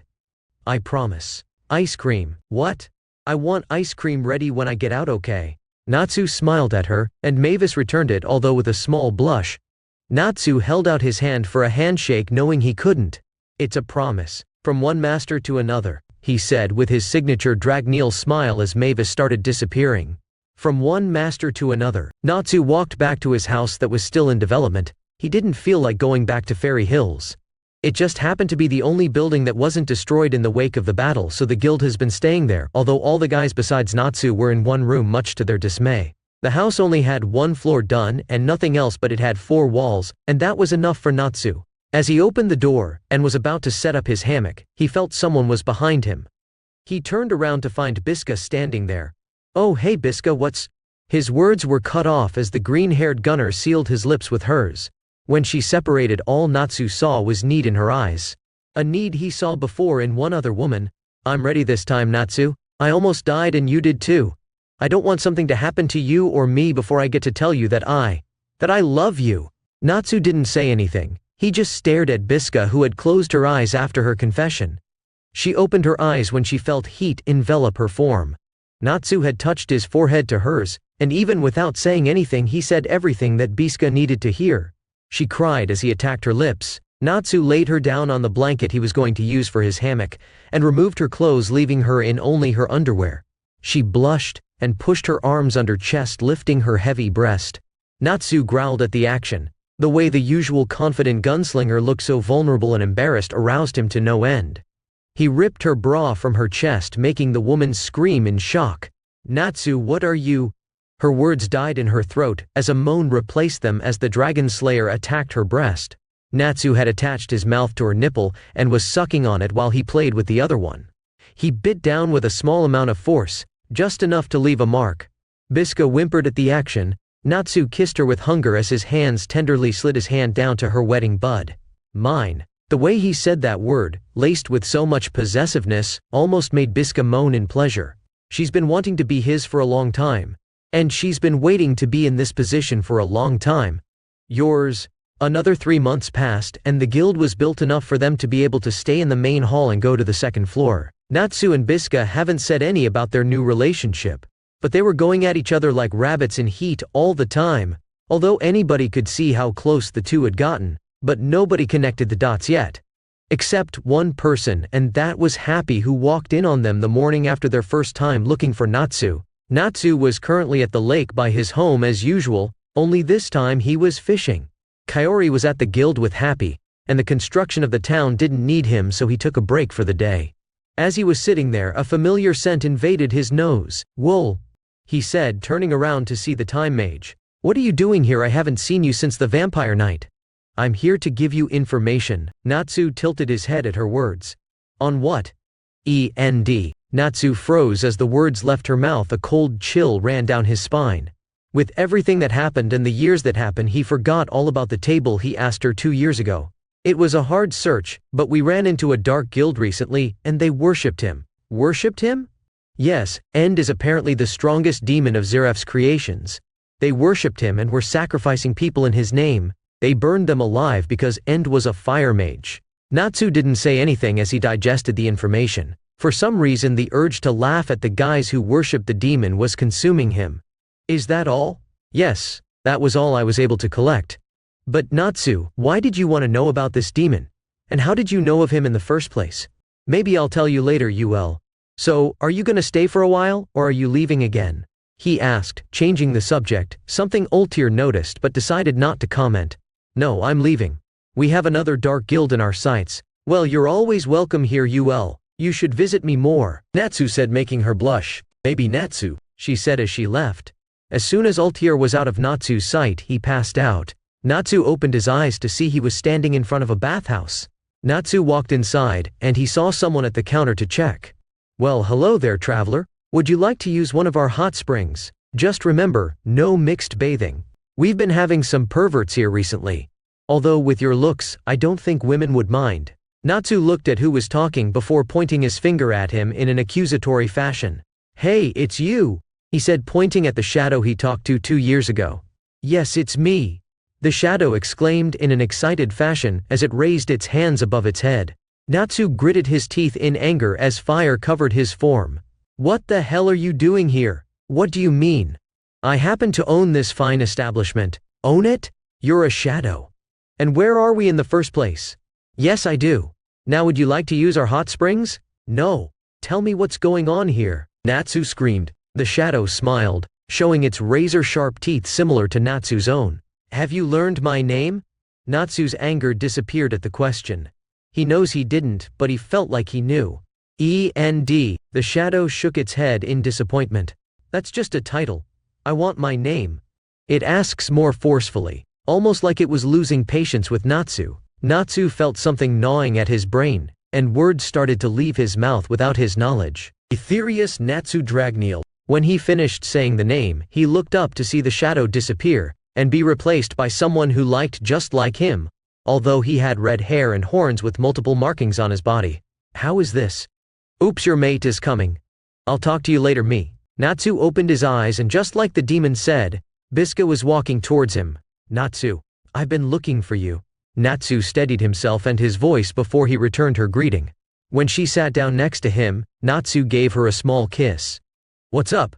"Well, this has been something I've been wanting to tell you for a while now. It's just I never got around to it, and I was scared to bring it up." "Hey, you can tell me anything and I'll listen," he said, grabbing her hand. She squeezed it in appreciation before taking a deep breath and telling him, "I'm pregnant." Natsu passed out again. A year and a half passed, and lots changed. Kaori is 8 years old now, and Natsu has been teaching her fire magic at her request, although he was always planning on doing it. In addition to training her, he also took up training Luke and Romeo, and they were progressing every day. The guild's construction and the construction of the city were finished. The guild looked amazing from the outside. It stood as the tallest building in the city, and the flag of Fairy Tale waved in the air at all times. It now sported 5 floors, of course, the first floor being the performance floor where the stage and mission board was, including the bar and kitchen. Bose's chief skills were on full display during the building of the city and the guild. This in turn brought attention and with it a business. People from the city often came to ask for food. Bose has the great idea to start a food delivery service just for the city. Someone would order food, and a fairy tale mage would deliver it. Most of the time it was Jet, or one of the younger members. The second floor was the communal floor again. Games in the pool were there, and a bar to have drinks. Natsu had a feeling Kana would be up there a lot. The library per Jet and Droy's request had runes to protect the books inside. Their reason being they didn't want Levy's precious books to be destroyed again. The third floor was reserved for the S-class mages.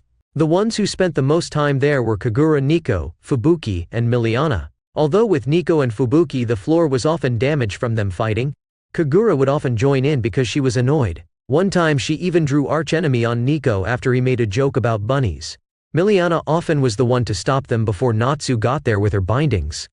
But there was one time where she joined in. Natsu never found out why, but Nico and Fubuki were afraid of her ever since. The fourth floor was reserved for Natsu and his advisor Laki. Not much to be said about other than the fact Natsu forbade anyone from going up there unless he invited them. The fifth floor was where the garden and the Tenru tribute was. It also had a stargazing area that was often used. Natsu took advantage of the forest behind the guild hall to expand its reach. He added a barrier for training and fighting behind the guild. Although it was used early, it still came in handy. He also added a bathhouse for Fairy Tail, and it was well received by the guild. There was one incident that involved the guys, but they were too scared to even talk about it. Biska walked into the guild and walked to the bar and said hello to Kanana. Biska was wearing a black cropped jacket that had fur on the sleeves and collar. She also had on a pair of jeans shorts and black boots. She forgot her hat for a bandana that she wore on her neck. "Hey Biska, how was the mission?" Kanana's hair was longer, stopping just below her neck. She wore a simple form-fitting green top and a white skirt that stopped just above her knees. On her face, she had a flower eye patch. "It was okay. Nothing exciting happened," Biska said coolly. "Ah, so boring then." Laki appeared behind her in her arms. She had a baby that looked about 1 or 2.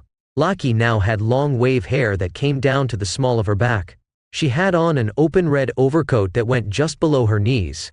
She wore a blue shirt that held her hefty breast, while she wore skin-tight leggings for pants, with a pair of knee-high boots to complete her look. "Hey baby, mommy missed you," Biska said as she took the baby from her friend's arms, completely ignoring her. The small green-haired boy giggles in his mother's arms as he grabs her face and gives her nose a kiss. "Ah, did you miss mommy too?" Biska just realized though she hadn't seen her baby's father. "Where's our fiancé?" Biska said. And on the ring fingers of all 3 women were dragon-type rings that had a gem on them that matched the girls. For Kanana a purple jewel and Biska had green, while Laki had red. "Natsunya he left," Miliana said, and on her ring finger you could see a dragon ring with a pink gem. "He said he was visiting someone he hadn't talked to in a while," Kagura said behind her. On her finger you could see a dragon ring with a clear diamond on it. "Yes, Natsu has a harem." Natsu was sitting in front of a grave. The grave had a singular pot on it, and in it held a flame. In front of him Kaori was telling the grave her entire life. "Hey Rada, my family is coming back today," Natsu said quietly, smiling as his daughter told her grandma about the time Sweets almost took her life. Chapter 16. Returners. The guild was having a surprisingly calm evening. Other than the intermediate cries of the small dragneel, no loud noises were being heard in the guild. It was all shaping up to be a pretty uneventful day for the usual rowdy guild. "Thanks Bose. This fish is the best," Happy said as he was sitting at the bar in his human form. He was a little taller than before, his blue hair falling just to the bottom of his ears. His face had a burn scar on the right side. It was very noticeable on the boy as his face looked very innocent. He still wore his black hooded jacket with his simple black jeans. His cat ears twitching every so slightly as he ate his meal. "No problem, Happy," Bose said. The bald-headed man was still wearing his glasses, but that was all he kept of his old look. He wore a formal red and purple vest, formal slacks and black boots. Over at a specific table, the members of Natsu's harem were having a calm meal while talking about their life. "Laki, you have to be more careful. Kaori almost saw you naked on a leash," Biska told their resident masochist. "Yeah, you saw what it did to Kagura Nia when she saw you tied and gagged," Miliana added on. Kagura blushed when she remembered what Natsu was doing to a tied-up Laki. "Hey, you were there too. Don't just blame me." Laki pointed at the cat girl who just whistled innocently. "And besides Biska, don't forget we caught you and Natsu in the kitchen. You were lucky Happy and Kaori stayed in the guild." Biska had the decency to blush at the accusation. "Well, that was just, it was Natsu, I told him to wait," she stuttered. "That's not what it seemed like if I remember correctly. Before we opened the door we could hear." More Natsu, give it to me harder. Make me pregnant again. Laki said, moaning like the gunner whose whole face was in flames. Kanana stayed silent as they argued about their sexual decency in their home. She had a small smile on her face, remembering her own activities with her love. Okay, fine, we'll just talk to Natsu when he gets back.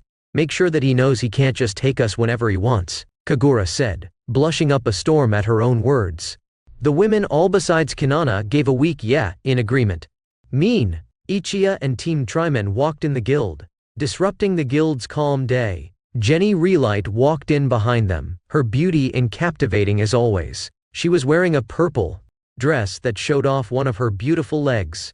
She strode over to the fiancé table and flicked her hair. On her ring finger she had a dragon ring with a blue jewel. The most beautiful fiancé is here, she said as she sat down at the table. Where's my sweetheart? While her words may sound arrogant, that was just her personality, and it didn't really bother the others anymore. When Jenny and Natsu got together, the model convinced Natsu to work with her. They quickly rose to fame and became Fiori's most beloved couple. He's out right now. But more importantly, what are you guys doing here?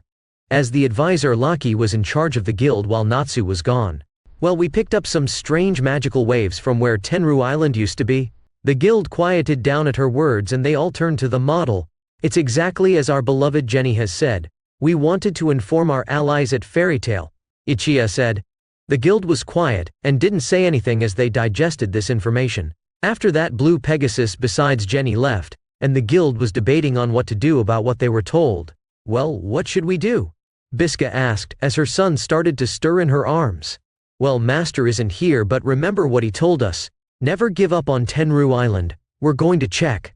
The guild agreed, but Laki could see how nervous they were despite her words. They quickly got a team together to go check it out. The members were Laki, Jet, Droy, Warren, Miliana, Macau and Happy. The guild walked to the docks. Laki loudly whistled, and the water surface started to break as a ship was raised from the water. It was pure white, with a few pink and blue accents. It had a black flag waving in the air with a white fairy tale symbol on it. This was Neverland, the flagship of Fairy Tail. The team boarded the ship as the rest of the guild waved them away. If the master returns while we're gone, inform him of what's going on, Laki told them as they nodded. Hell of a time for you to not be here, Natsu. It's been a few hours and the ship Neverland made it to where Tenru Island should be. I don't see it, Happy said, sitting on Laki's shoulder. Yeah, maybe it was just misreading. Jet's voice carried heavy disappointment as he stared at the empty ocean. Wait, look. Laki pointed in front of her, and the others saw a barefoot blonde girl standing on the water. She smiled as she disappeared, and strong waves started to rock the boat. Eventually, something started to rise from the depths of the sea. Moments later, Tenru Island appeared in front of them. The guild started to laugh in amazement and shock at the scene. Quickly dock the ship. With haste, the boat was docked on the island. Jet quickly jumped off the boat and started to speed around the island. The first person he came across was a familiar stripper. Gray. Jet quickly shook him awake, and Gray got up groggy. Jet. What are you doing here? Eventually, they rounded up the entire Team Tenru. They were hurt, but otherwise, the whole guild was alive and well. Tears were shed much to the confusion of the Tenru team. Levi, we missed you. Jet and Droy were crying as they held Levi tightly, much to her embarrassment and confusion. Lisana noticed Happy and more specifically his face. Oh my god. Happy, what happened to your face? She was worriedly in his face as the cat just ate his fish. I got into a fight, he said before he flew over to Carla. He pulled a piece of fish from his bag and handed it to her. Here Carla, I got you fish, he said, smiling at her. I told you before I don't want any tomcat. And what happened to your face? A simple fight couldn't do that. The stuck-up princess responded in the same way Happy remembered. Happy started to cry in front of her, much to her confusion. She knew the cat was a crybaby, but not to this extent. I missed you so much, Carla, he said as he hugged the white cat too fast for her to dodge. What are you doing, Tomcat? Carla tried to pry him off her with a small blush on her face. I missed you too, children. But what's with the waterworks? It hasn't been that long. Laki wipes her tears as she collects herself to answer Makarov. Master, it's been 7 years. The guild could see the shock on their friends' faces. They watched as their eyes scanned them and saw how they widened at the change in the people that for them they say just yesterday. But how is that possible? We just left early this morning. Erza looked like she had been punched in the stomach. Well, explain once we get back to the guild, okay? When they made it back to the boat, the guild were amazed. What is this? Makarov. It's called Neverland, the official flagship of Fairy Tail. Lucky's voice was oozing pride. And how did you afford such a thing? Makarov asked, already seeing the guild's funds down the drain. The council. What? But why would the council give us enough money for something like this? Again, I'll explain when we get back to the guild, don't worry. As soon as they were boarded the ship, Erza was tackled by a shadow. What the? Erza Nya? Miliana had fallen asleep on the way there, and somehow stayed that way even as Tenru was being risen from the ocean. Erza was shocked as she laid eyes on her friend, only she looked more mature. Or as mature as Miliana could get. Miliana, what are you doing here? I'm a member of Fairy Tail. Erza's eyes widened at her words. Miliana joined Fairy Tail. When and why? Natsunya invited me. The mention of the Fire Dragon Slayer's name brought most people's mind to a halt. If they were really gone for 7 years, how did he change? How did he handle the loss of his friends? Where is the flame brain anyway? You guys leave the idiot behind. Can't imagine he liked that. Gray said, laughing. Happy quickly answered the question before Lucky knocked Gray out for calling her love an idiot. She was very protective over Natsu in the regards of people insulting him or looking down on him. He's visiting someone important. He will probably be back once we get to the guild though. Someone important? Lucy was ever curious, especially when it came to the pink-haired man. Yeah, very important. As the ship set sail, they were surprised to see Gajeel and Wendy not affected by their motion sickness. The boat has runes on it, so dragon slayers won't feel motion sickness as much. The master added them specifically for Natsu. Lucky explained. While the Tenru team looked confused and curious about this new master, the other members exchanged looks and tried not to laugh. If you don't mind, who is the new master? Warren had to cover Miliana's mouth as she was about to speak. He was just glad Natsu wasn't here to see it. He shivered at the thought. He's someone who changed Fairy Tail and kept it alive, and eventually made it stronger than ever, Lucky explained. As they docked in the city, the Tenru team were subjected to another shock as they saw what they once knew as a modest town was now a thriving city. As they walked through the streets, they were being cheered and waved at. People threw them flowers and handed them free food and congratulated them on a safe return. While they accepted the gifts, all this did was really show them that 7 years had passed. And they didn't like it. What happened to Magnolia? Gray asked as he was given some ice cream. The rest of the guild had a certain serious air about them when they heard the question. The Eternal Night. The Tenru team looked confused as they heard the name. Elaborate please, child. 2 years ago, vampires rose from the ground and invaded Magnolia. Their forces numbered over 10,000, and in the wake of the battle, everything besides Fairy Hills was destroyed. Lucky explained, much to the guild's terror. People from the town were kidnapped and killed, and a lot of our members almost died as well. The members who were there for that battle put their heads down as they remembered digging bodies out of the destroyed castle. We fought, and with some help from Blue Pegasus, we were able to win, although not without scars gained, Lucky said, as the guild looked them over to see cuts on their forms besides Lucky. Is that where you got that burn from, Happy? Lisana asked her son. Happy turned to her with a smile as he answered. Yep. As they made it to the guild, they were in for another surprise as laid eyes on the building. What happened to the guild? Lucy screamed. The members laughed at the shocked faces of their friends. I told you everything besides Fairy Hills was destroyed during the Eternal Night. That included the guild. Yeah, and this is actually our second one since you guys have been gone, Jet added on. What happened to the old one?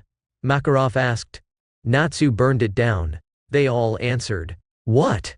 Don't worry, it was by Master's order. He wanted us to have a fresh start. Lucky said the guild didn't know if they agreed with burning down the guild to have a fresh start, but they wouldn't say anything until they met this mysterious new master. Okay. Does anyone want to do the honors? Nobody got the chance to as the doors flew open, and a young boy flew into Jet's stomach, knocking him back into the street. The shocked Tenru team watched the boy get up and register the people around him. Yo, Lucky. Who are these people?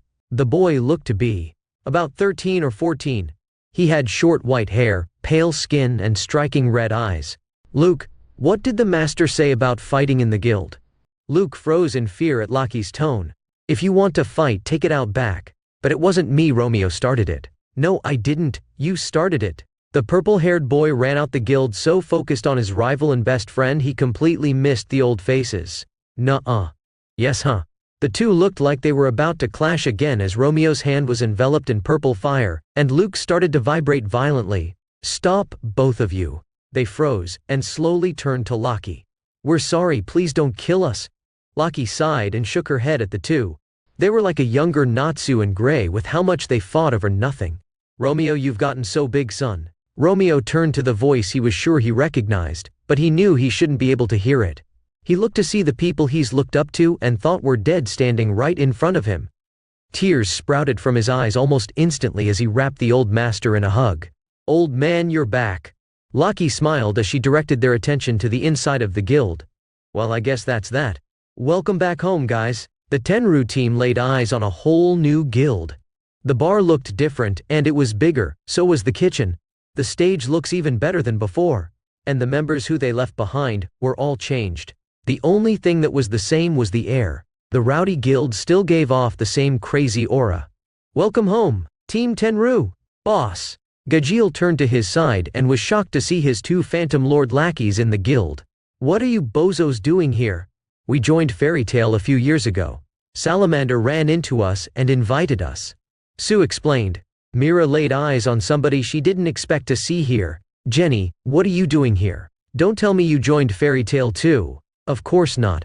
If you just know my fiancé is in this guild. She said, much to Mira's shock and excitement. Although she wouldn't be as excited if she knew who her fiancé was. Biska, is the master back? Lockie asked the woman sitting at the bar. Yes, he's upstairs with Kinana. At the mention of the woman, Alzak turned his head to her, and was amazed at her beauty. He didn't think she could ever look better. He walked over to her ready to make up for lost time. Hey Biska. Alzak said excitedly, only for it to die, as he saw her holding a green-haired sleeping baby. Biska saw his shocked expression, and where his eyes were landing. She was flooded with guilt for hurting someone close to her, but she was ready for this to happen. Hey partner. I'm glad you're back. Biska tried to smile to ease the tension, but it didn't work. Whose baby is that? The gunner said, already sounding crushed. He's mine, me and my fiancé's. Oh, was all he said as he walked away. At one point Biska would have been crying and confessing her love to him, but times changed and she moved on. And as she looked at the child in her arms, she wouldn't change a thing. Child. Oh my god, he's so cute. Mira teleported from where she was trying to get Jenny to spill the beans on her fiancé over to Biska with hearts in her eyes. But again, she wouldn't be as excited if she knew whose child this was. Can I hold him? Biska handed the boy over and watched as Mira cradled him in her arms. What's his name? Biska was about to tell her, but then she remembered the boy's name and decided it would ruin the surprise. I'll let his father tell you. Mira was confused but nonetheless accepted her words. As Mira looked at the child, she was jealous of Biska. Because of her magic, she will never be able to experience this. As the boy opened his eyes to the stranger holding him, Mira saw very familiar eyes. Natsu. She whispered so low nobody heard her other than Biska and a small girl. Papa? Mira turned to see a small pink-haired girl staring up at her. What did you say? The little girl tilted her head to the side as she looked up at Mira. You said Papa's name. Natsu? Papa. Natsu Dragneel. Papa. Mira stared at the little girl before turning to a nervous Biska, who just shrugged and nodded yes. Natsu has a daughter, she screamed, shutting down the guild and scaring the boy in her arms into tears. The guild froze in terror at the boy's cries. Biska tried to calm him down, which worked, but the damage had already been done. Natsu has a kid. The Tenru team screamed as they ran over to Mira. They didn't notice the faces of the guild as they looked over the little girl. So you're Natsu's little one, Makarov said. The little girl pointed at him as she laughed. You're the one who's little old man. The Tenru team almost fell over at the girl's words. Definitely Natsu's kid. They all said, so what's your name? Erza said with an uncomfortable feeling in her chest as she looked at the girl. She was genuinely happy for her friend for sure, but for some reason she felt an unexplained stab on her heart. Kaori Dragneel. Nice to meet you, Aunt Erza, she said, surprising them. How do you know me? The girl smiled as she started to name them all. Papa told me about all of you. You're Lucy, Elfman, you're Happy Knee's mom. Lisana was happy she still held that title. The girl continued as she pointed to the old man. Old man Makarov, Guild Arts, Juvia, Levi, the Thunder Legion, a pervert stripper who was never able to beat Papa in a fight. Gray grew several veins on his head as he cursed Natsu's name. A stupid monkey face who was also never able to beat Papa. Gajeel almost broke his jaw with how hard he was clenching his teeth. Wendy Alzak, and the drunk Kana. Kana saluted the girl with one hand as she somehow got a barrel of alcohol in the other. Oh Papa. They all turned to see the father of the girl walking down the stairs again, not noticing the terrified looks on the guild's face. He looked different, more of a man. He looked like someone you would expect to be strong, unlike the boy who surprised you with how much strength he had hidden in his body. His hair was spikier, and a little longer, although not by much. He put up his open vest and sandals for a simple skin-tight shirt that showed off his toned body. Over that he had a simple black jacket with red flames on the sleeves, and hem outlined in gold. He had on simple black pants, with a similar red and gold flame pattern on one leg. And lastly he had on simple black boots. Natsu. They all yelled excitedly as they saw the Dragon Slayer. Natsu didn't say anything as he got to the bottom of the steps, his eyes shadowed by his hair. Which one of you was it? His voice made any thought of going over to him die. It wasn't us, Master, we swear. The Tenru team's fear was overtaken by shock in an instant. Master. They all looked over to Natsu, who still looked to be ready to kill them. Shut up. He walked over to Biska, who was holding their son, and he looked him over before turning back to the guild. Now which one of you made my son cry? It was too much for them. Natsu has 2 kids, he's the guild master of Fairy Tail. And for the woman he looked amazing. One by one, like my Stogan was coming to the guild, they passed out. After they woke up, Mira apologized for making Igneel cry. I'll let you off the hook this time, but don't let this happen again. Any of you. He added on, making them nod rapidly. Hey Natsu.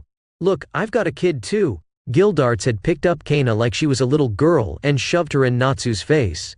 Natsu smiled as he picked up Kaori much the same way and showed him. To fatherhood. They yelled as they danced around the guild with their respective child. One daughter laughing and the other making threats in embarrassment. Wait! Lucy screamed, stopping the two in their dance. Natsu, we need answers here. Natsu sighed as he went and sat down on the bar next to Biska. Miliana came up behind him and hugged his back while rubbing her face on him, while Jenny came and hugged on his arms and put it between her breasts. Fine. Yes, I have a harem, he said seriously. Team Tenru just looked gobsmacked. That's not what Wait, a harem, Lucy screamed. My boy, I am incredibly proud of you for this achievement, but I think she means everything else. Natsu laughed out loud as he saw the faces of his friends. I know, I just wanted to see your reactions. Okay, ask away. What happened to us? And the 7 years? Natsu sighed as he scratched his head. You all died. Confused and scared looks were thrown around Team Tenru. Or at least to us.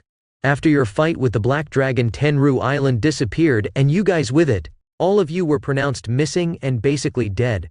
Is that how you became Guildmaster? Yeah. The guild was in shambles for a while. I eventually got fed up with it, and I told them to get it together. And they decided to make me Guildmaster. And why did you burn down the guild? Erza asked. It was for a fresh start. I wanted the guild to be able to grab the future with our own hands, and to do that I thought building a new guild would be perfect. After that we needed to get stronger. All of our strongest at the time were gone, so I shut down the guild for a year and told everyone to train. Miliana popped her head from behind Natsu's back. And that's when he invited me to the guild, she said, as she laid multiple kisses on his cheek. A lot of women didn't like that. Once the guild reunited, I held the S-Class trials again, which introduced the world to Fairy Tail's new S-Class. And how many of my children made it?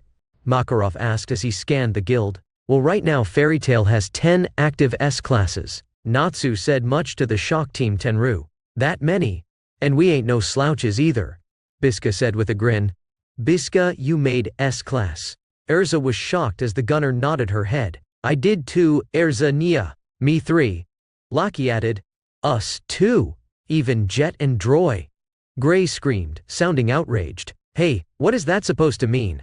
They screamed back at the Ice Wizard. Well, they're definitely the weakest of us. Happy laughed an evil laugh as he insulted the two. The two blushed in embarrassment because it was true. Wait, us as in Happy is an S-Class mage? Lucy yelled in shock. Lisana grabbed the blue cat and hugged him close to her chest. Oh, I'm so proud of you, Happy. The cat just stayed there in her arms, He missed her hugs. Count me too.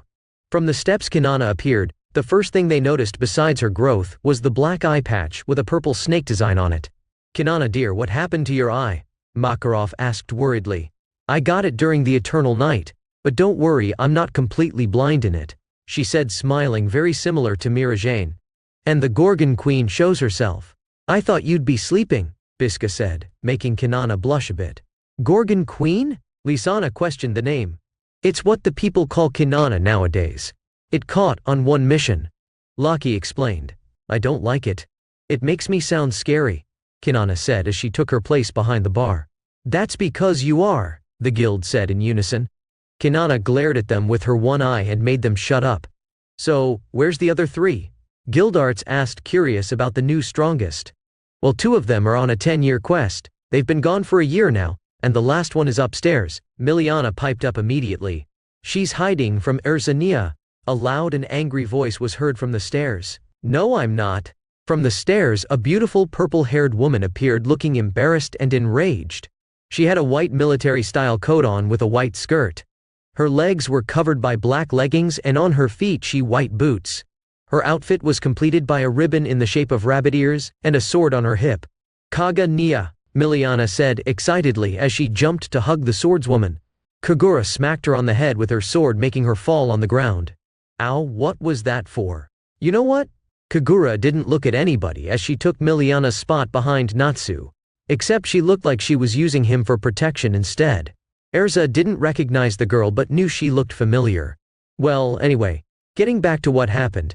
Nothing really happened until the eternal night. Natsu shook his head in frustration at the memory. Any more questions? What happened on Tenru Island? Well, I wasn't there, so it would be better if someone else explained. Like, who? Me. Mavis Vermilion appeared in front of the guild, smiling. First, how are you here? First?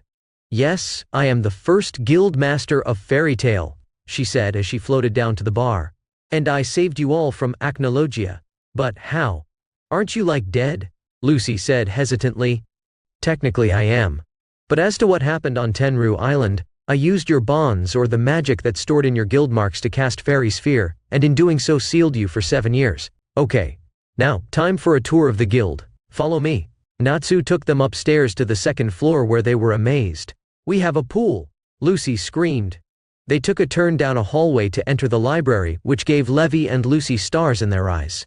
Wow, it's way bigger, and it has so many books, Levi said. Yeah. After it got destroyed, Jet and Droy wanted me to make it bigger because we lost all of your books. Natsu grabbed a book and handed it to her. What's this? It's an apology for not taking care of the library. I know how much you like to read, so I got you this book from an ancient kingdom. Levi with haste opened the book only to see she couldn't read it. I can't understand it. She whined. Oh yeah, it's in Dragonic. I can teach you if you want me to? Levi nodded at him, her head moving so fast it was blurring. They moved on and went another level up to the S-Class floor, which the returning S-Class checked out. They skipped the 4th floor as that was Natsu's office, and went straight to the 5th floor where they were awed. What is this? Makarov asked breathlessly. This is the Fairy Garden. It's where we decided to honor you guys and Fairy Tail itself, Natsu explained. Some of them were moved to tears as they laid eyes on the memorial for them. They returned to the 1st floor as they all took in the changes in the guild. Master, we have a request. The Thunder Legion bowed in front of a confused Natsu. Please let Laxus rejoin the guild. Natsu looked at the lightning mage with a raised eyebrow. You want to be in Fairy Tail? Yes. Laxus answered with no hesitation as he stared into Natsu's eyes. Bam! Faster than anyone could see, Natsu punched Laxus in the face. He was sent flying into several tables before he skidded to stop on his back. Okay, you're in. Sue, stamp him. The girl grabbed the stamper and walked over to him. Where do you want it? Laxus struggled to get his words out. Left, chest. Sue with no shame opened his shirt and put a yellow guild mark on his chest. Okay guys, that's enough questions for today. The others didn't object as Natsu went to the stage. Fairy Tail has been through a lot these past 7 years. We almost gave up a few times. But here we are stronger than before, and now our family has returned. So let's party. A short while later, the Fairy Tail reunion party was in full swing. So these rings symbolize your relationship with Natsu, Erza said, as she analyzed Miliana's dragon-style ring. Yep, we all have them. So if you ever see a woman with a ring like this, it's because they're with Natsu. So, how did this harem come about? Mira asked, trying to keep her green monster in check. I was tired of all their mopping after I announced my pregnancy, Biska said cocky-like as she smiled. The others just stayed quiet, which made Biska smile bigger. But how does it work? Don't you get jealous and stuff? Lucy asked, feeling down. Yeah, we did at first. But Natsu's heart is very unconventional. He loves us all and he never plays favorites with us. It has been times when it was hard, but we all talked about it, and now it's like we're a big family, Biska explained. Yeah, we're like sisters now, Nia, Miliana said as she hugged them all. Laki saw some of them look down, so she decided to tease them. Don't look so down. If you want to be with Natsu, just ask us. What she said was true, but she liked the embarrassment that was shown on the girls' faces. I do, Lisana asked immediately, making the others look at her in shock. Are you serious? They asked her. I've been in love with Natsu since I was a little girl. I don't care if I have to share him. To be with him has been one of my dreams. Please? The harem looked at each other before they nodded and smiled at her. Just talk to Natsu about it later. Yes, yes, yes. Mira looked happy for her but at the same time hurt. She fell in love with Natsu after Lis died. When she came back, she decided to put her feelings to the side for her. Not that it was becoming real and she had a real chance to be with the Dragon Slayer, she found it wasn't as easy as she thought. Over at the bar, Natsu was having a drink with Makarov and Guildarts. You've done a great job, my boy. I always knew you were amazing, but what you've done for the guild is incredible. Makarov complimented him as he watched everyone laugh and party. Thanks, old man. It wasn't easy, but I just thought about what you would say and it worked out, Natsu replied as he held his son in one hand and a drink in another. I must say, I do like the changes you made. Guildart said, I'm so proud you have a harem. I feel like a proud father. The party continued well into the night, and everyone besides the Dragneel family passed out, or was knocked out by the brawl that broke out. The women went home first with the kids in tow because he had to lock up the guild. As he was leaving, he felt arms wrap around his back. What's up, Liz? Natsu, you know I love you, right? I thought about you and happy every day in Edelas, and when I saw you again it made me so happy. I want to be with you. I've wanted to be with you since I was a little girl. She was cut off by a pair of seething hot lips and she immediately melted into the body of Natsu as she shed tears of joy in his arms. You don't even have to ask, Liz. I've loved you before I even knew what love was. Natsu took her hand as they left the guild, leaving behind a crying Mira, but she had a smile on her face. The next day, the guild was dealing with the consequences of being gone for 7 years. In other words, they were homeless. Ugh. I have nowhere to stay, Lucy whined. You could stay at Fairy Hills for a while. All the rooms are fine, and the only person staying there is Sue, Kinana said, pointing to the barmaid. Really, that's great. And you guys can stay at Fairy Mountain, which is the new boys' dorm, she said to the pale men who lost all their stuff. When did we get a boys' dorm? Gray asked. Master made it a few years ago. Gray pulled a face when she said Master, knowing she was talking about his rival. It's still hard to believe Natsu is guild master, Lucy said. Yeah, well, believe it. Without him, Fairy Tail may be very different today. I might be very different, Kinana said wistfully. The guild doors opened to reveal Natsu with Lizana on his back. Master. The guild greeted him as he walked to the bar with a humming Strauss on his back. He sat her down and she pouted at the action. Hey Lucy, come follow me, he said, as he started to walk upstairs without even looking at her. Lucy nervously got up and looked at Kinana. Am I in trouble? Who knows?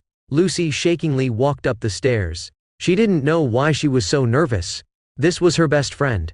The person she felt closest with in life, but maybe he wasn't anymore. He's the guildmaster now, he's a father, and he even has people he's going to marry.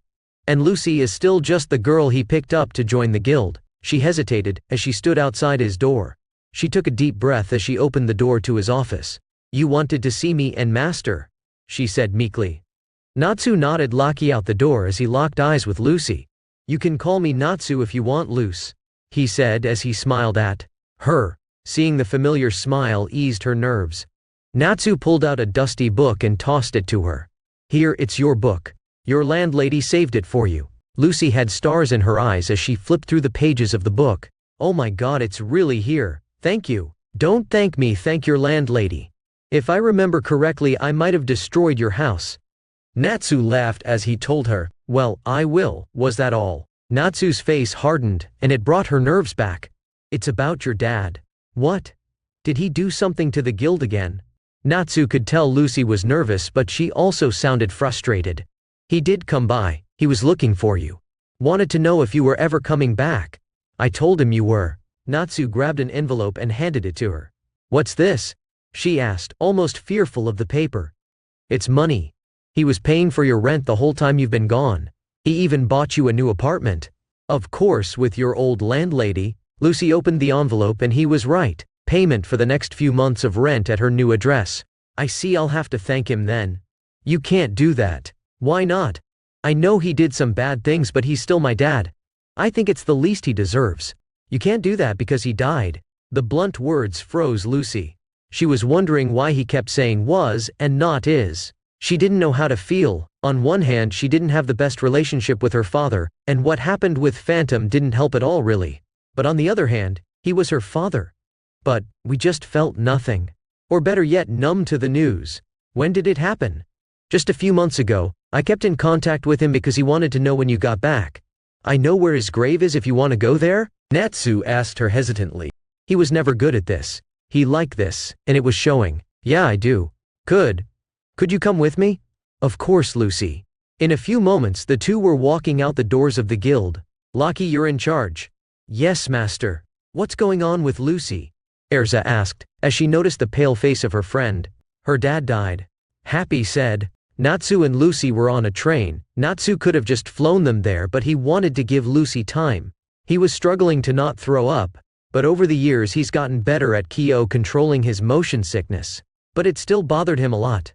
If Lucy noticed, she didn't comment on it, nor did we really look at him. She just kept her eyes out the window the entire ride. They made it to the burial site, which was in the town Lucy grew up in. Jude was buried next to his wife Layla. It was their family tomb, and Lucy would be buried here if she so chooses. The blonde laid flowers on both her parents' graves, as she had a silent Natsu behind her.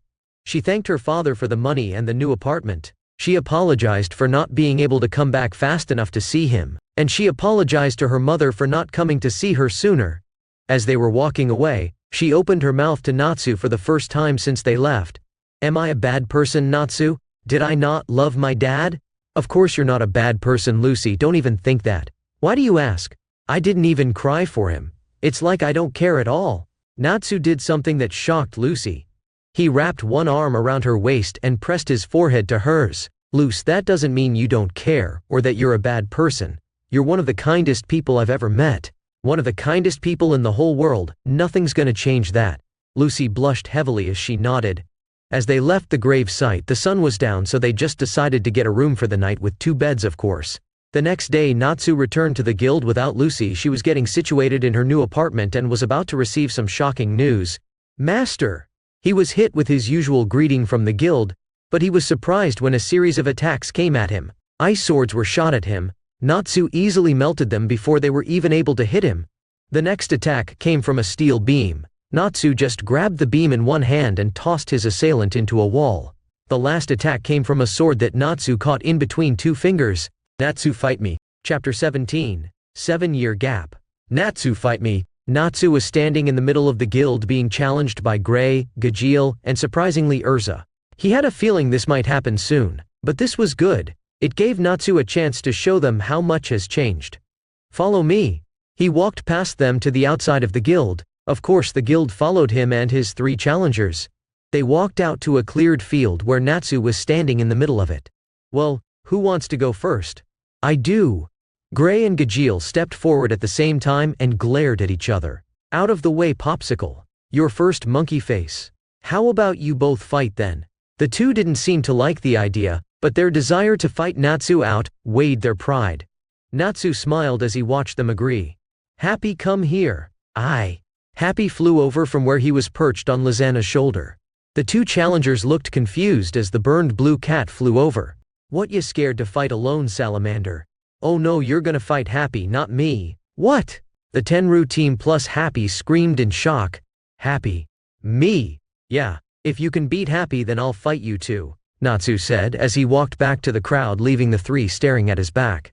"Oh Happy, I'll buy you that rare fish you want if you win. So don't hold back."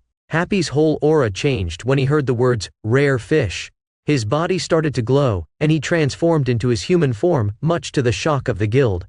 Blue hair with a burn on his face, black hooded jacket and pants with black and blue boots, his cat ears twitching in the wind. Is that Happy? Lucy appeared in the crowd just in time to watch the cat turn into a boy. Yeah, he learned transformation magic during our training trip years ago. Happy looks cool, huh Carla? Wendy said to her partner and guardian. He's still a tomcat, she said with a small blush on her face. Natsu, can Happy really beat those two? Lizana asked him worriedly. What, Happy's gonna fight Gray and Gajeel? Lucy's eyes almost popped out of her head at the thought. Yeah, he shouldn't have any trouble. Happy's strong, he said confidently.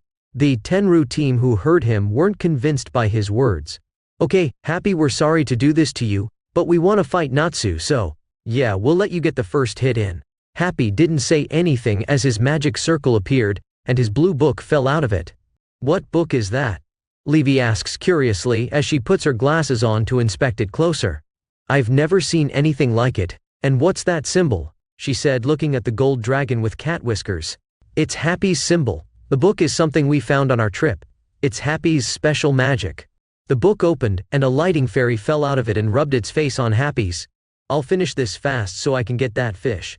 The fairy flew up into the air and the clouds started to darken. I'll show you what S-Class is now. The guild heard a roar from the clouds and Happy's hand was covered in lighting, his eyes glowing in electric blue as he stared at them. Happy was painted in a scary picture, with his eyes glowing and the burn on his face. He looked very different from his usual innocent and happy look. Lightning Beast Kiran. Gray and Gajeel watched in shock along with the rest of the guild as a lighting dragon started to descend from the clouds faster than many could see. Gray and Gajeel couldn't move, they felt paralyzed as they watched it speed towards them. Boom! The attack hit and blinded everyone in a flash of light. The sound was like roaring thunder, and it rang loudly in everyone's ears.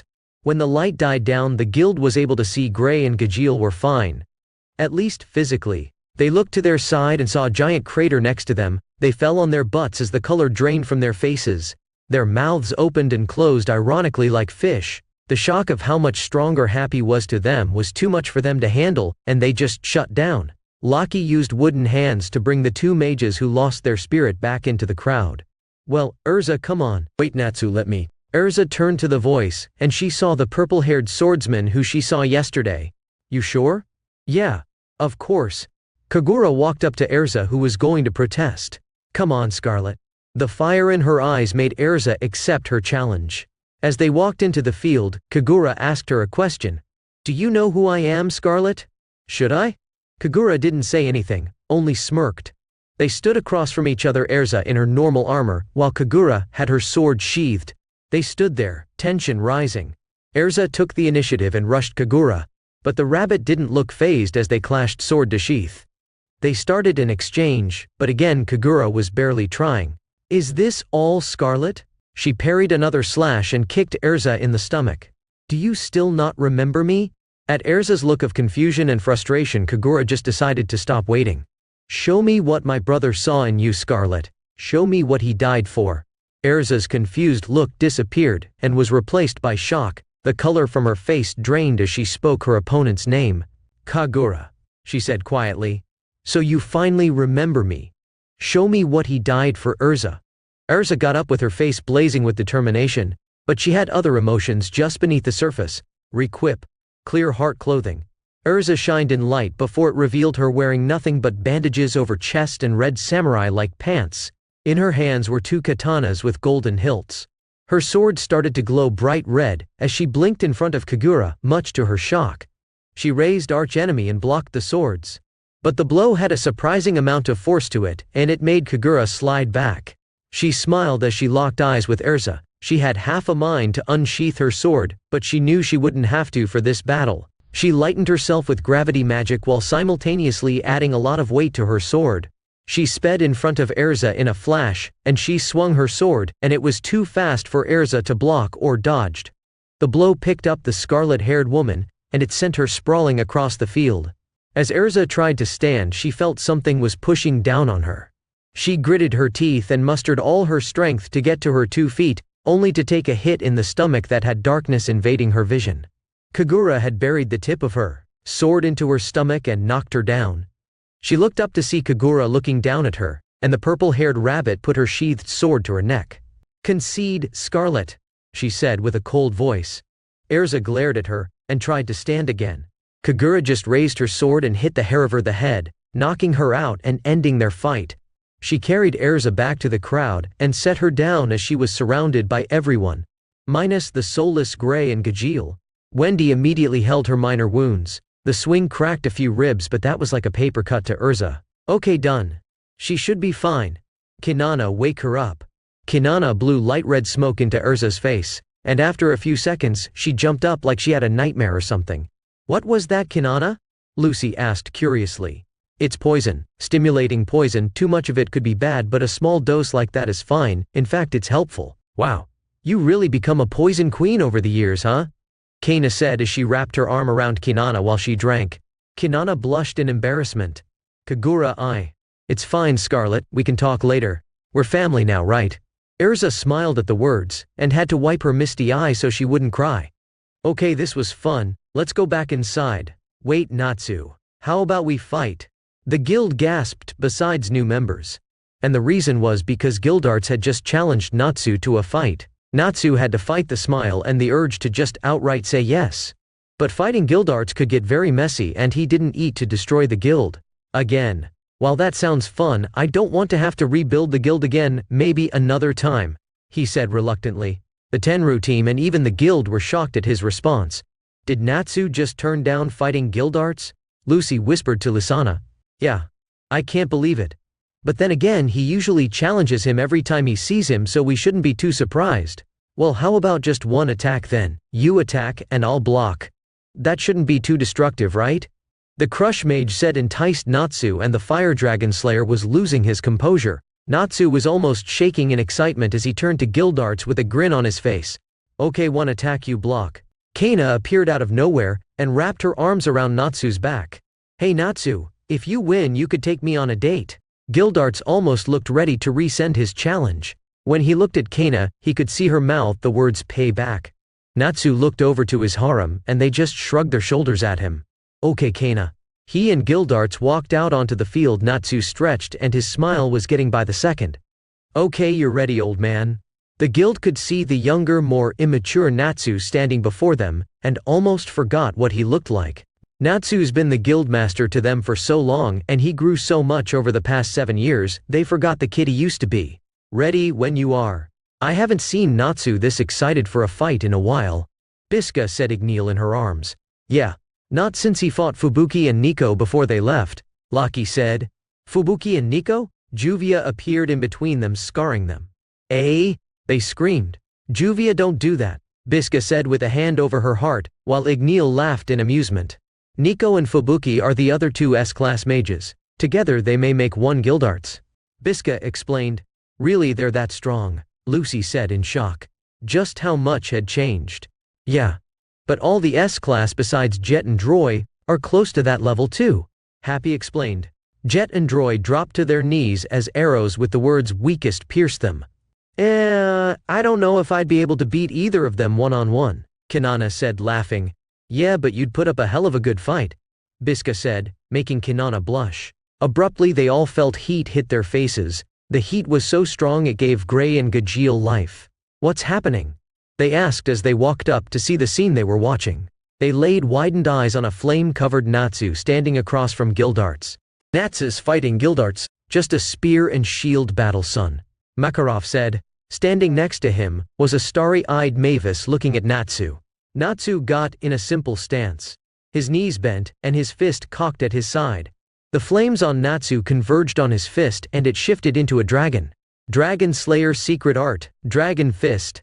As he punched the air, the dragon flew from his fist, letting out a loud roar as it grew larger. The spectators were in awe as they saw the move. As the dragon traveled to Guildarts, he stuck out both hands and called his magic. Crush! As the dragon came in contact with his hands, instead of immediately breaking into cubes, the dragon kept pushing forward, and even burning his hands, much to his shock. Putting more power into the crush, the dragon started to disappear into cubes before it finally disappeared. Gildarts was breathing heavily while Natsu looked fine. Although he lost, Natsu had a huge smile on his face. Well, it looks like I lost. Surprisingly, Gildart said that. But you blocked my attack. Yeah, but just barely, and I know you were holding back against me. This was fun though, Natsu. You've really grown and tired into a real man. I'm proud of you, he said sincerely. Natsu didn't notice the tears falling from his eyes at first, but when he did, he immediately wiped them away. He had to be strong. Thanks, old man. I've been waiting to hear that, Natsu said, smiling as he and Gildarts walked back to the crowd who were still in shock. You better treat my Kana to the best date ever, or I will crush you, okay? You got it, old man. As Erza watched Natsu lead the others back inside, she could help but feel uncomfortable. She knew this day would come, the day Natsu was stronger than her, and even though she knew for him it's been 7 years, for her it's been a week since she last saw him. It all just felt too soon for her. It was too big a pill to swallow. Come on, Erza, I'm taking the girls to the bathhouse. You wanna come? Biska said, handing her baby to Happy so he could give him to Natsu. Bathhouse? Sigh. This is amazing, Lucy said, as she sank into the hot bath. The rest of the women of the guild plus Jenny were in the women's side of the fairy tale bathhouse. Whose idea was this? Lisana asked as she stepped into the bath. Master, of course. He loves hot baths, you know. Kinana answers, picking the returner's interest. It's still hard to believe Natsu became guild master, Evergreen said as fog covered her glasses. Yeah, I never thought Natsu would be mature enough for that. Or even want it, really, Levy said. Yeah, he didn't want the job at first, but he stepped up because he had to. Without Natsu, the guild would have been lost, Biska explained. Is that what made you all fall for him? Evergreen asked them. Well, yes and no. What does that mean? She means Natsu has a lot of qualities to fall for, Laki explained. Yeah. Natsu Naya is so warm. Natsu Ni is so cool, Wendy said with her eyes shining. He's definitely matured, Carla said. Yeah, and Happy too, he's so strong now. Carla didn't say anything, but she had a small blush on her face. Yeah. I was so surprised, he didn't even have to try to beat Gray and Gajeel, Lucy said. Oh, Gray-sama looked so devastated I couldn't even help. Yeah, that spell he used was incredible. I don't think I could beat him, Erza said, shocking the Tenru girls but not the others. Yeah, me neither, Mira said, adding to their surprise. Are you serious? He might be stronger, but he's still Happy, Lucy said. No, it's true. What Happy did was just the tip of the iceberg. Right now Happy could probably beat them both at the same time, Kagura said. Wow, my Happy is so amazing, Lizana said, with her voice beaming with pride. Well, to be fair, all the S-class could besides Jet and Fatty, Laki said, making the others laugh. Fatty? Droy had put on a lot of weight when we first heard the news and he was rapidly growing. So sometimes we still call him Fatty as a joke, Biska explained. Are the S-class really that strong now? Yup, we have 7 years of training on you all, Nia, Miliana said as she snuck up on Carla and grabbed her. Aha, put me down. You're so adorable, Carla. Nia. We have to catch up. We won't be left behind, Erza said strongly, making the Tenru team agree. Yeah. But for now let's enjoy this bath, she added as she sank into the water with a sigh. So what did you want to talk about, my boy? Well, you never officially stepped down since you were perceived dead and all. So I was wondering if you wanted your position back. Natsu had taken Makarov to his office for a private talk. He wasn't worried about his position or anything, he'd be fine. As long as he was in the guild, he just felt like it was right to ask him. He set his son down in the playpen he had set up, and sat behind the desk. No, I don't think I will.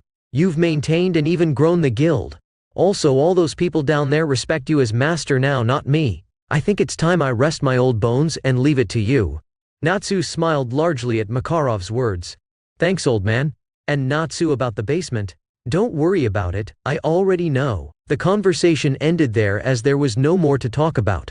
Makarov joined the guild downstairs while Natsu stayed in his office. He started to smell a familiar scent and he smiled. What are you doing here? Altair appeared from his window looking beautiful. She went up to Igneel and kissed his cheeks. I wanted to ask you a favor, it might be a lot, and I know you have a lot on your plate with the other fairies coming back. It's fine. You're important to me, I'll just ask. Altair had her back turned so the only person who could see her blush was Igneel. I want you to participate in the Grand Magic Games this year. We think this year something might happen and we could use the help. So we thought it would be best to have a team on the inside. It could be dangerous though. Okay, we'll do it. Besides, this will be great to show that Fairy Tail is better than ever. But could you do me a favor too? Of course Natsu, you're important to me too. Later that day, Natsu went downstairs with Igneel in tow, and passed him over to Biska with a kiss. Okay everyone, listen up. The guild quieted down and turned their attention to Natsu as he jumped on stage. This year I've decided to sign Fairy Tail up for the Grand Magic Games. But why? We haven't participated since that one time, Jet said. I'll explain later. But the team we are using this year will be from Tenru Island. But Master, are you sure they're 7 years down on everyone else? Kinana said. I'm sorry, what are the Grand Magic Games? Lucy asked, very confused. That's what I want to know, Gray said. The Grand Magic Games are a contest to decide who the #1 guild in Fiore is, Luke explained to them. Yeah, and they started 5 years ago. We participated the first year and won. What about the other years? Erza asked. We didn't participate, the master didn't see the point, and we got a tip that something fishy was going on with them, Laki explained. Fishy like what? Gajil inquired. Zeref. Natsu said ominously. What? Yeah, we heard Zeref's presence could be felt around the stadium, so why are you signing up now? Like I said, I'll explain later, but for now, you all need to get stronger. The games are in 3 months, so work as hard as you can and show everyone 7 years are nothing to Fairy Tail. Yeah! Natsu was laying in the garden on the 5th floor. Everyone downstairs was getting excited for the games. But he was thinking, are you sure about this, Natsu? Mavis appeared in the garden with him laying on her back next to him. Sure about what? Joining the games. What if Zeref shows up? You worried about me or you? Natsu asked with a tinge of something in his voice. You and the guild. He can't see me, remember. It's fine, besides I'm gonna have to confront him someday anyway. Mavis reached out and touched his hand, but it passed through. Nonetheless, Natsu felt it just a little. Don't worry, I'm gonna keep my promise, Mavis. I know. Later that night, as Natsu laid in the middle of his bed, his growing harem all around him, he could feel a familiar presence in his mind. He opens his eyes to see a bathhouse. One that he's seen before, except this time it had a ring of fire around it. He walked in to see nobody at the front desk, which means they were in the bath. He wakes down the hallways, and opened a door to the bath where he saw the back of the head of a horned individual. Natsu, it's good to see you. Why did you bring me here? Don't be like that. I haven't seen you since you locked me away. I didn't lock you away, I just stopped what you were doing to me. What I was doing to us is just making us stronger. Not my fault you can't handle it, besides this isn't gonna last. Natsu narrowed his eyes at END as the demon climbed out of the bath and walked up to him. What are you talking about won't last? We're the same person, Natsu, the stronger you get the stronger I get. But I guess you can say we have little separation between us, so when I finish merging us, whoever is stronger will be the one who lives. What? And right now I'm stronger. Frankly though, you've changed me a bit, so I care about the people you care about just a little. So I could care less which one of us lives, but just to let you know, my mission is to kill Zeref, and I'll kill anyone who gets in the way. Natsu glared at him with steaming anger, and fire was leaking from his mouth. But before he could do anything, a hole opened, and he was dropped into it.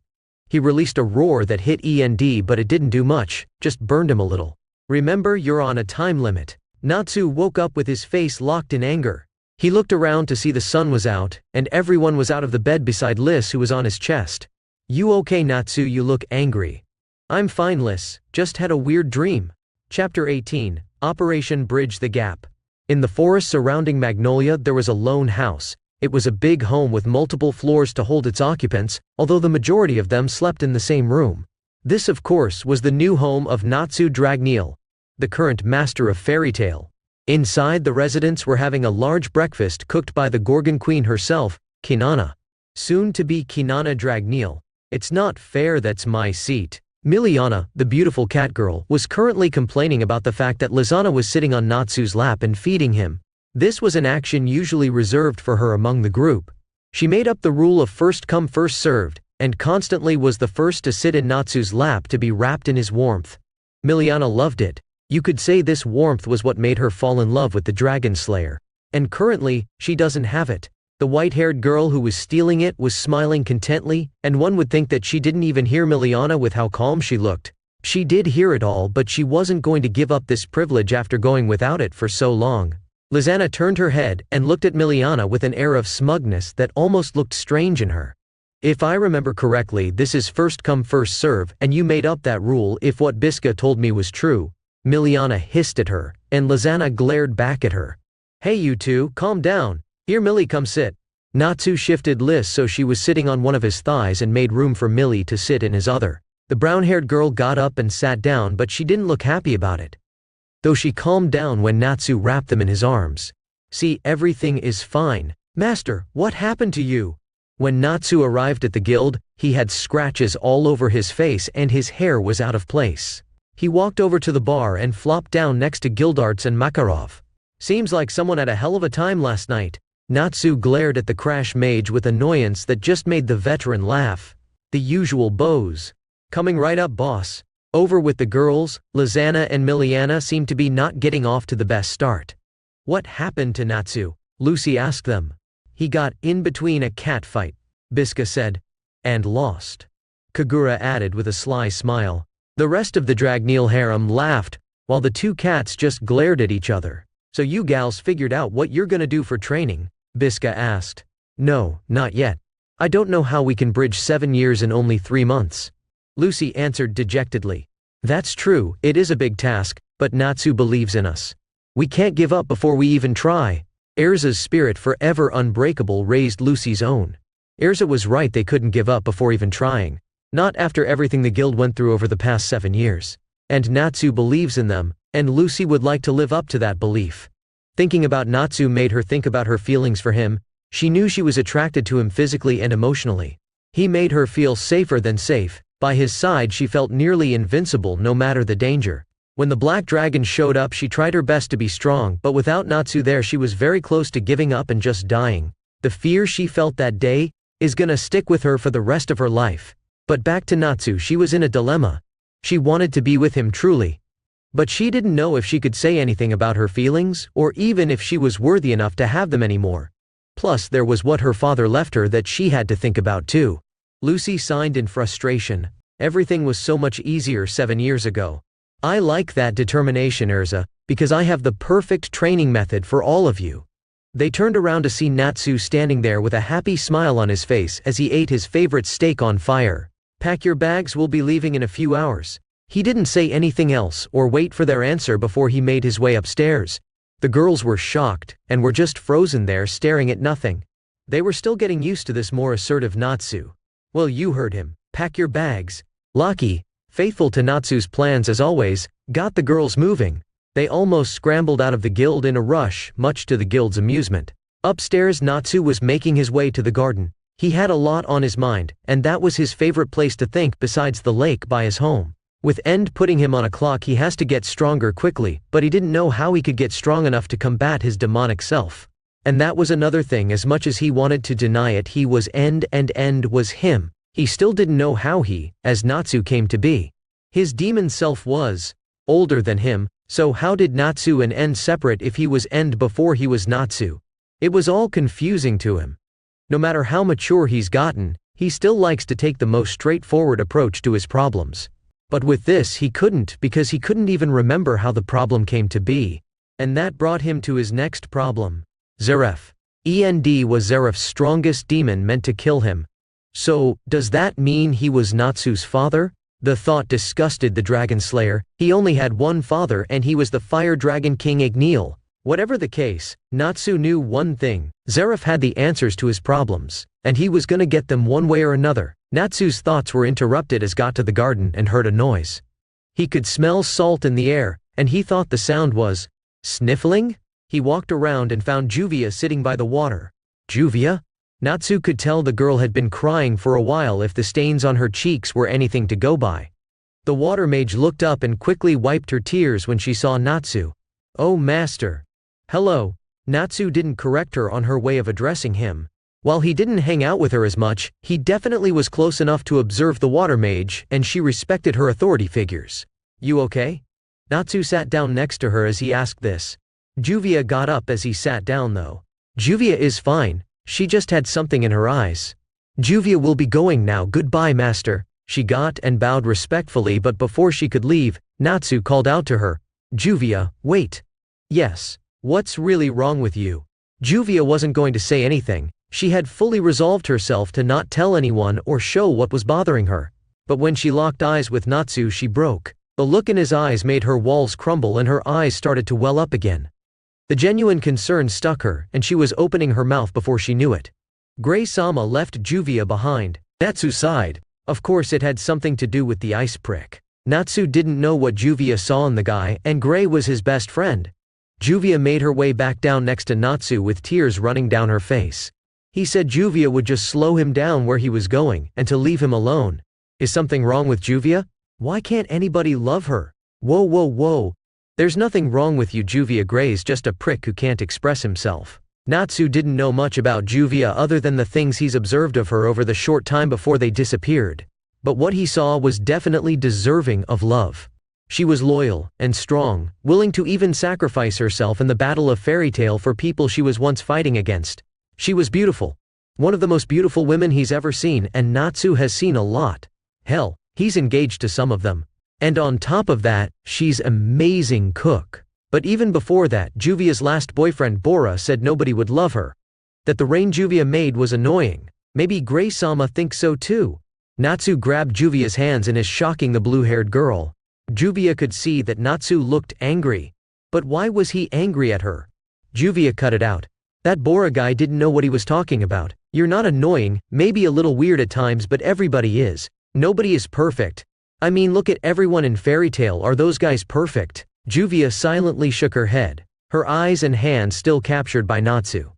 Exactly, but the fact that they aren't perfect is what makes them unique. And the same goes for you, Juvia. Your quirks make you different. The rain is what makes you Juvia. Natsu smiled wonderfully as he said this, and Juvia was enamored by it. She felt like she hadn't seen anything so captivating since she saw the sun for the first time. Plus Natsu loves the rain. Juvia looked at him with widened eyes, but she got the cutest pout on her face when she realized what he said. Are you making fun of Juvia? No, Natsu would never make fun of Juvia. You are. I'm not. Juvia turned her head away from him in a huff, but she kept her hands in his. She liked the warmth they provided her. Did you mean it? She asked softly, but Natsu still heard her loud and clear. Mean what? He knew what she was asking. Years being around multiple women and having a daughter made him less dense. He just wanted to tease Juvia a bit. She was cute when she looked embarrassed. Juvia turned back to him, her face flushed red. She peeked at him with her head down, and Natsu thought Gray didn't know what he was throwing away. The rain woman was adorable. His teasing worked so well Natsu thought he might make a habit out of it. When you said you loved rain, did you mean it?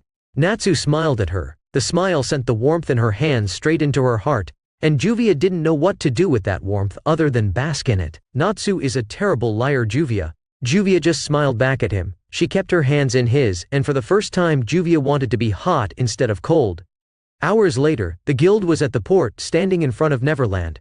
Is this everyone that's coming? Standing in front of Natsu were Erza, Mira, Lucy, Lisana, Kana, Levi, Elfman, Wendy and Carla, and lastly Juvia. Kinana, Miliana and Kagura also decided to tag along. Yes, the Thunder Legion left early this morning and Gajeel and Lily did the same, as did Gray. Laki reported to him, making him nod in confirmation. Wait, Papa? Kaori came running over with Happy right behind her. She had a small bag on her shoulder. What is it, Princess? I want to come, Papa. Natsu thought for a moment. While none of the beasts on the island were a threat for him, it was still dangerous. But he wasn't staying the whole 3 months, so it should be fine. Okay, Princess, come on. Natsu picked up the gleeful child and put her on his shoulders where she gripped his pink mane in excitement. AAA. Natsu turned around to see his youngest, Igneel, reaching out to him from Biska's arms like he wanted to come also. But Natsu couldn't take a baby to an island like this. Natsu walked over to his son and rubbed his head. Sorry buddy, you can't come this time. When you're older for sure. He gave the boy a quick kiss on his forehead before doing the same to his mother. I'll be back soon, okay? He said softly to her. Biska looked blushing like a schoolgirl at such a simple action. Natsu still had that effect on her even after everything they had done. Plus she loved when they did domestic things like that. Having a family like this was one of the things she's dreamed of since taking her life in her hands all those years ago. Okay, Laki, take care of the guild. Of course, master. Natsu smiled at her. It took a huge load of his shoulders to have someone like Laki as his advisor. He gave her a quick kiss in which Laki turned it into a mini makeout session. Il de papa, cut it out, let's go. Natsu pulled away from Laki before whispering some choice words in her ears that made her light up. Natsu got on the boat, not noticing the sour mood of most of the females besides Levi, Wendy and Kana. Okay, let's set sail. Natsu, are we gonna be there soon? Lucy asked Natsu, who was resting his head in Kanana's lap. While the runes definitely helped his motion sickness, it still affected him. The stronger the Dragon Slayer, the stronger their motion sickness was, and Natsu was crazy strong. It took all his willpower to not barf on that train with Lucy the other day, so Natsu would rather just rest and not move. We should be there soon. How's it looking, Kagura? Kagura was the current helmsman of Neverland, and she was accompanied by Erza, who wanted to spend more time with the purple-haired swordswoman. We're on course, we should reach the island in about an hour. Natsu gave Lucy a look that just said, "You heard her." The blonde sighed and went back to her seat next to Levi and Kana, the drunkard sunbathing and the bookworm buried in the new book Natsu got for her. Lighten up, Lucy, we're on our private ship heading to our private island. What's there to be stressed about? Kana said, gulping down another barrel of alcohol. You're not worried? Natsu said, this place is dangerous. Plus we have to make up for 7 years of time away. How could I not worry? Even though Lucy had already resolved herself to do her best these 3 months, she would forever worry. If not, she wouldn't be Lucy. Ah, come on, Lucy, he's bringing his daughter, Kana said, pointing over to the girl who was playing with Happy, Wendy and a reluctant Carla. It can't be that dangerous. She's right, Lou. I'm sure the master wouldn't put his own daughter in danger, Levi said, taking her eyes off of her book for the first time in ages. Lucy sighed and decided to let it go. What they didn't know was that Natsu heard their conversation, and he smiled mischievously as Kanana combed through his salmon locks. Inside the ship, particularly the kitchen, was Mira trying to get Lisana to stop talking about her new life with Natsu. It's amazing, Mira ni. Everything I ever dreamed of. Well, besides the other women with him, but even that's great. They were right. It's like I got more sisters. As much as she loves her little sister, she loved Natsu just as much, and hearing her talk about what she's dreamed of minus the extra women wasn't bringing her any positive emotions, but Mira tried not to show it. That's great, Liz, I'm happy for you, she said with a practiced smile on her face. Mira felt like she would be able to handle this, but then Liz brought up something that struck a chord. The younger girl started to twiddle with her thumbs as she blushed. And I know it may be too soon, but I already had my first time with him and… Mira got up abruptly, her chair scraping against the wooden flooring. She had a blank look at her face as she walked to the door. Sorry, Liz, but I really need some air. And then, she left. Lisana was stuck sitting there thinking she did something wrong. Was it wrong for her to bring up her first time with Natsu? But Mira always said she could talk to her about anything, especially that stuff. But has that changed since she's been gone? Liz didn't know, but she did know she had to apologize to her sister. Outside, Mira ducked off in some corner, and she was clutching her beating heart and was holding her tears in with all she had. Her first time with Natsu? And Mira knew what she was gonna say. Kids. She was gonna say she wanted to have kids. Something that Mira could never have, and with the man she loved at that. Mira chuckled at the situation. Maybe she would just be better off coming clean with her feelings. Mira shook her head rapidly.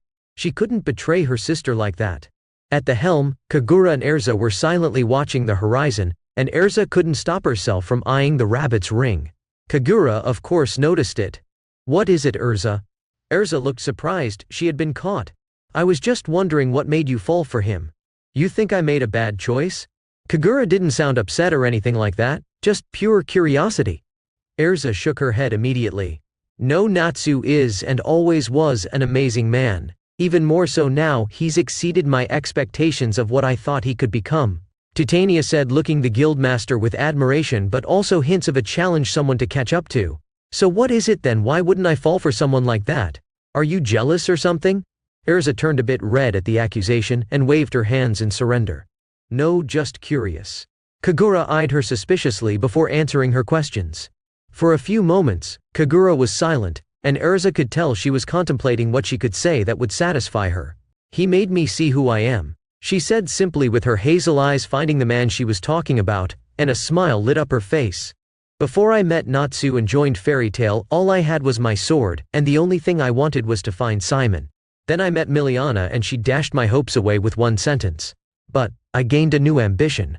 One that Miliana had as well. She looked at Erza and her expression of serenity darkened dramatically. Revenge.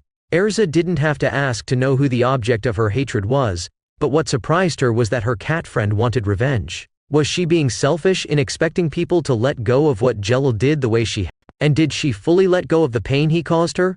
She didn't know if she regarded him in the same light she once had.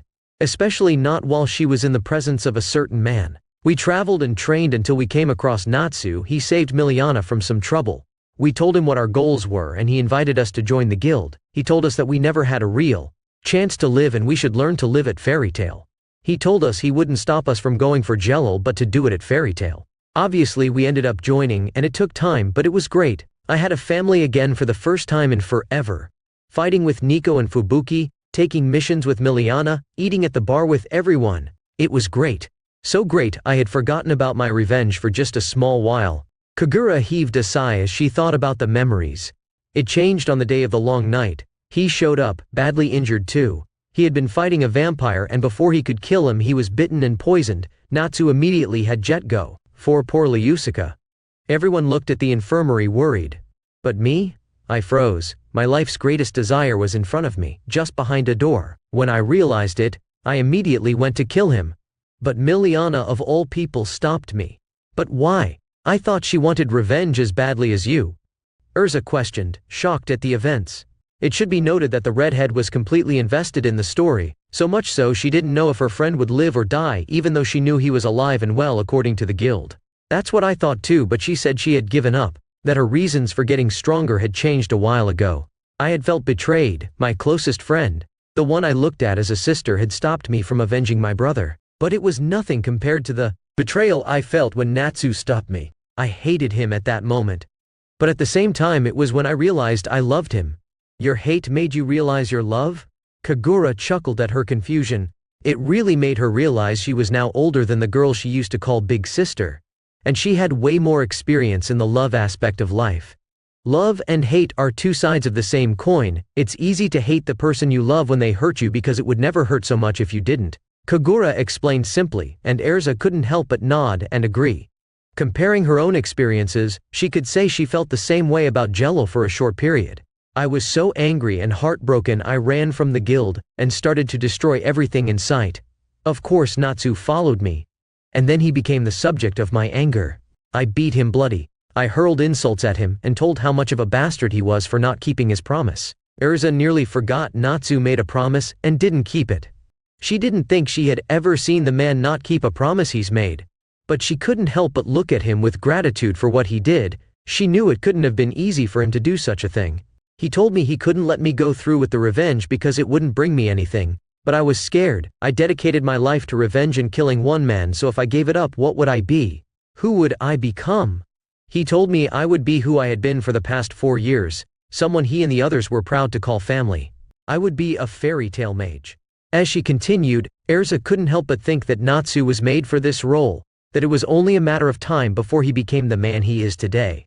Any doubts she may have had about him and his position were quickly being wiped away as the days passed. I didn't know if I could, walk that new path he laid before me. But I decided to try, and with him at my side and everyone else helping, I gave up my revenge for Jello. I still hate him, and I don't know if I can forgive him, but I don't want to kill him anymore, and that's something. As she finished the story, Erza couldn't help but chuckle a little. I asked why you fell for Natsu, not your life story. Kagura blushed at her jest and looks a little embarrassed. A little like the girl Erza used to know. I just didn't think I could explain why without all of that. I apologize if it bored you. Erza just smiled at her. No, it's fine, I'm glad. I feel like I'm closer to you because of it. Kagura could help but smile back at her before her eyes drifted to Natsu, who was sleeping peacefully. He cares about you a lot. He cares about all his friends, Erza said, trying to dismiss any implications. That he does, but you're different more. You want to know why he didn't let me kill Jello besides the fact he didn't think anything would come of it? It was you. Before he told me my revenge would bring me nothing, he said I couldn't kill him because he was important to you.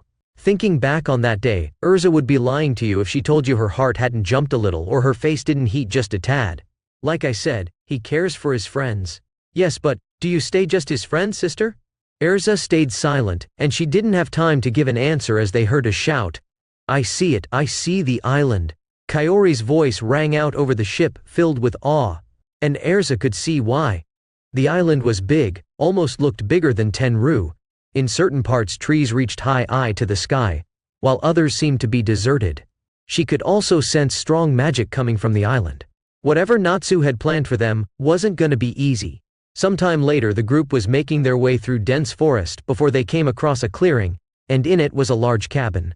It looked like an inn of some kind. It even had steam coming from its roof, a clear sign a hot spring was located inside. Kana whistled in appreciation of the structure. Wow, master. You really know how to take care of a girl. I'm getting more excited for our date. Kana had wrapped her arms around Natsu and shoved his arm in between her breasts. She fluttered her eyes at him, but it did nothing to him. Oh, you guys won't be staying here, he said simply. The group besides Kinana, Kagura and Miliana looked at him in shock. He pointed out to the vast wilderness, and as if on cue loud roars rang through the island. You guys are gonna be staying out there. What? Yep. This just for the first week. So enjoy it while it lasts, the beach too. But master, don't you think that's too far? I mean, come on, Levy said nervously. Too far? Are you trying to skip out on training? The look in his eyes made the bookworm hide behind Lucy. Natsu's become a sadist. You all need to be pushed to your limits, so you will be staying out there with the wild beasts. I have guests who are coming, so they can help also. They should be here later. Try now. The group turned to see Ultir standing at the entrance of the house in a simple robe, showing her cleavage with water dripping down her hair and chest. Natsu rakes his eyes all over her, and Ultir notices and smiles. This was more her speed, lust after her, but don't get mushy. She couldn't handle mushy. Behind her appeared Jelil and Murdy, who went to hug Juvia. Juvia! Murdican! The two hugged in reunion as Natsu walked up to Ultir and Jelil, Erza close behind. When do you guys get here? He asked, but more to Ultir. Early this morning, we set off immediately after telling them what you wanted. Yeah, for what you're doing for us, this is the least we could offer, Jelil said, as his eyes drifted to Erza. Erza, good to see you. Good to see you're doing well, Jelil. I should be saying that to you.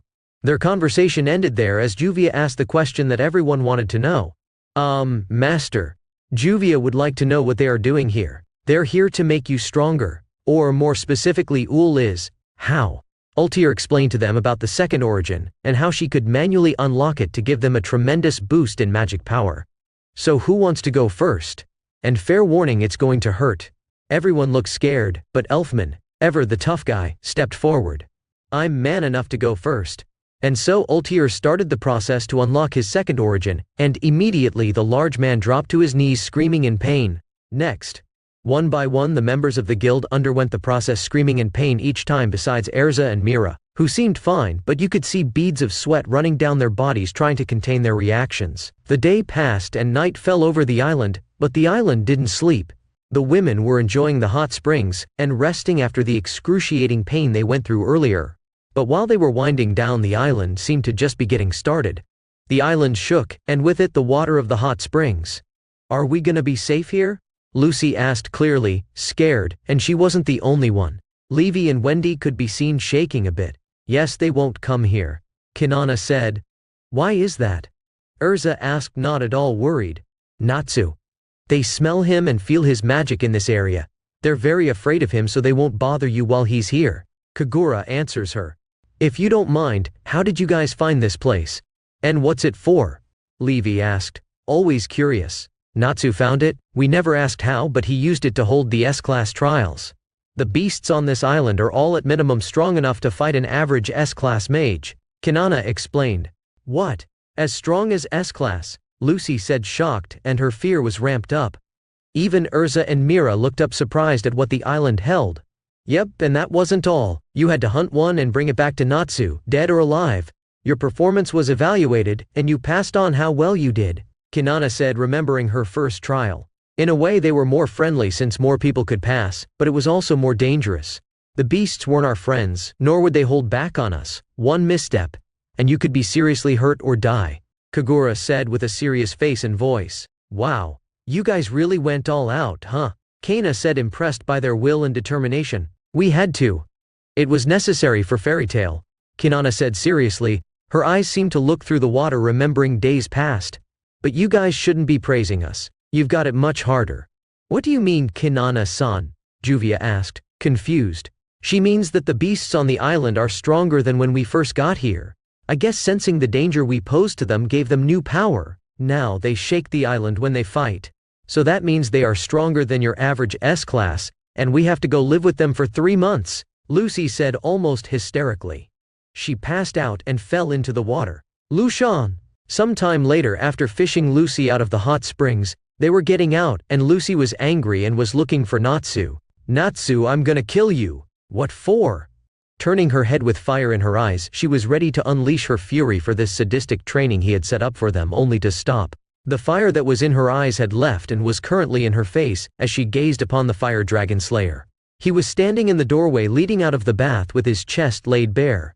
He was wearing a robe, but he had it open, and Lucy couldn't tell if it was water or sweat dripping down his body. Lucy wasn't the only one appreciating Natsu. Every female who got out of the bath was currently racking their eyes all over him, finding things more developed, observing new scars he'd gotten over the years. Hello? Natsu waved his hand in front of their faces, but they didn't move. Don't worry about them, Natsu, come, I'm tired. Kagura grabbed his arm while Kinana grabbed the other and Lizana jumped on his back. The 4 of them walked to Natsu's room, leaving the girls awestruck, and walked in to see a passed-out Miliana cuddling an equally passed-out Kaori. Later that night, Happy was awoken by 3 quiet knocks on his door. He covered his ears with his pillow trying to go back to sleep and eat all the fish in the kingdom, but the knocks persisted. He flung the pillow of him and lazily flew over to the door and was shocked to find the love of his life there, her face tinted in an embarrassed hue. Carla? Do you know any other white flying cats? She asked sarcastically. Well, yeah, your parents. Happy replied back simply. Carla had the decency to look shamed, but it quickly turned to anger. But they are in another dimension, Tomcat. Happy was too tired to say anything back, but then again he rarely did with Carla. I guess you're right. After he said this, they sat there in silence for a while, before Happy decided to ask why she was here. If possible, Carla looked even more embarrassed than before. Her head turned down, her face beet red. And she started to play with her paws. She mumbled to something under her breath that Happy couldn't catch, not even with his hearing. She took a deep breath before opening her mouth again. I want you to train me. She choked out her words like it was the hardest thing she's ever had to do. But asking for things wasn't really Carla's forte. She usually demands things, especially from Happy. Train you? I want you to teach me how to transform and, if possible, elemental magic. Okay. Carla lit up like fireworks and Happy was glad he could put such a look on her face. She quickly realized what she was doing and shook the expression away. Thank you, Happy. She called him by his name for what felt like the first time. Happy almost cried. No problem, Carla. Far away, not even on the continent of Ishgar, was Fubuki and Nico. The 2 had finished their 10-year quest and were camping out in what seemed to be deep wilderness. Hey, you think we can beat Master now? Fubuki asked, casually taking the last of their food and eating it. Nico was lying on his back, his eyes focused on the stars above and didn't notice. Probably not, the guy always holds back on us. Besides, I doubt he stopped training, just like everyone else. He lazily reached his hand out to grab what he thought was going to be meat, only to swipe air. He snapped his head over to the fire to see nothing, and when he looked at his partner, he could see him chewing. You bastard, you ate the last piece. What's wrong with that? I was the one who hunted tonight. That means the last piece is mine. Who made up that rule? It's a known rule. It makes sense that the person who hunted should get the last piece. But I hunted yesterday and you got the last piece. Because, shut up, this isn't about yesterday, this about now? Well, now you're pissing me off. Oh yeah. Before the 2 could fight like usual, they heard a loud thumping noise and the ground shook under its force. The duo followed after the sound, and as they got closer and closer, the loud thumping got louder and louder, shaking their ears in the process. They made it out of the forest and their feet hit a beach, showing that the 2 of them were on an island. They stepped closer to the shore where the thumping was the loudest. What's going on? Fubuki questioned. He looked over to his friend when he heard him let out a large gasp. What's wrong? Nico didn't say anything. He just looked out into the vast sea with a shocked and almost fearful expression. Fubuki followed his example and looked into the blue sea, but he didn't see anything.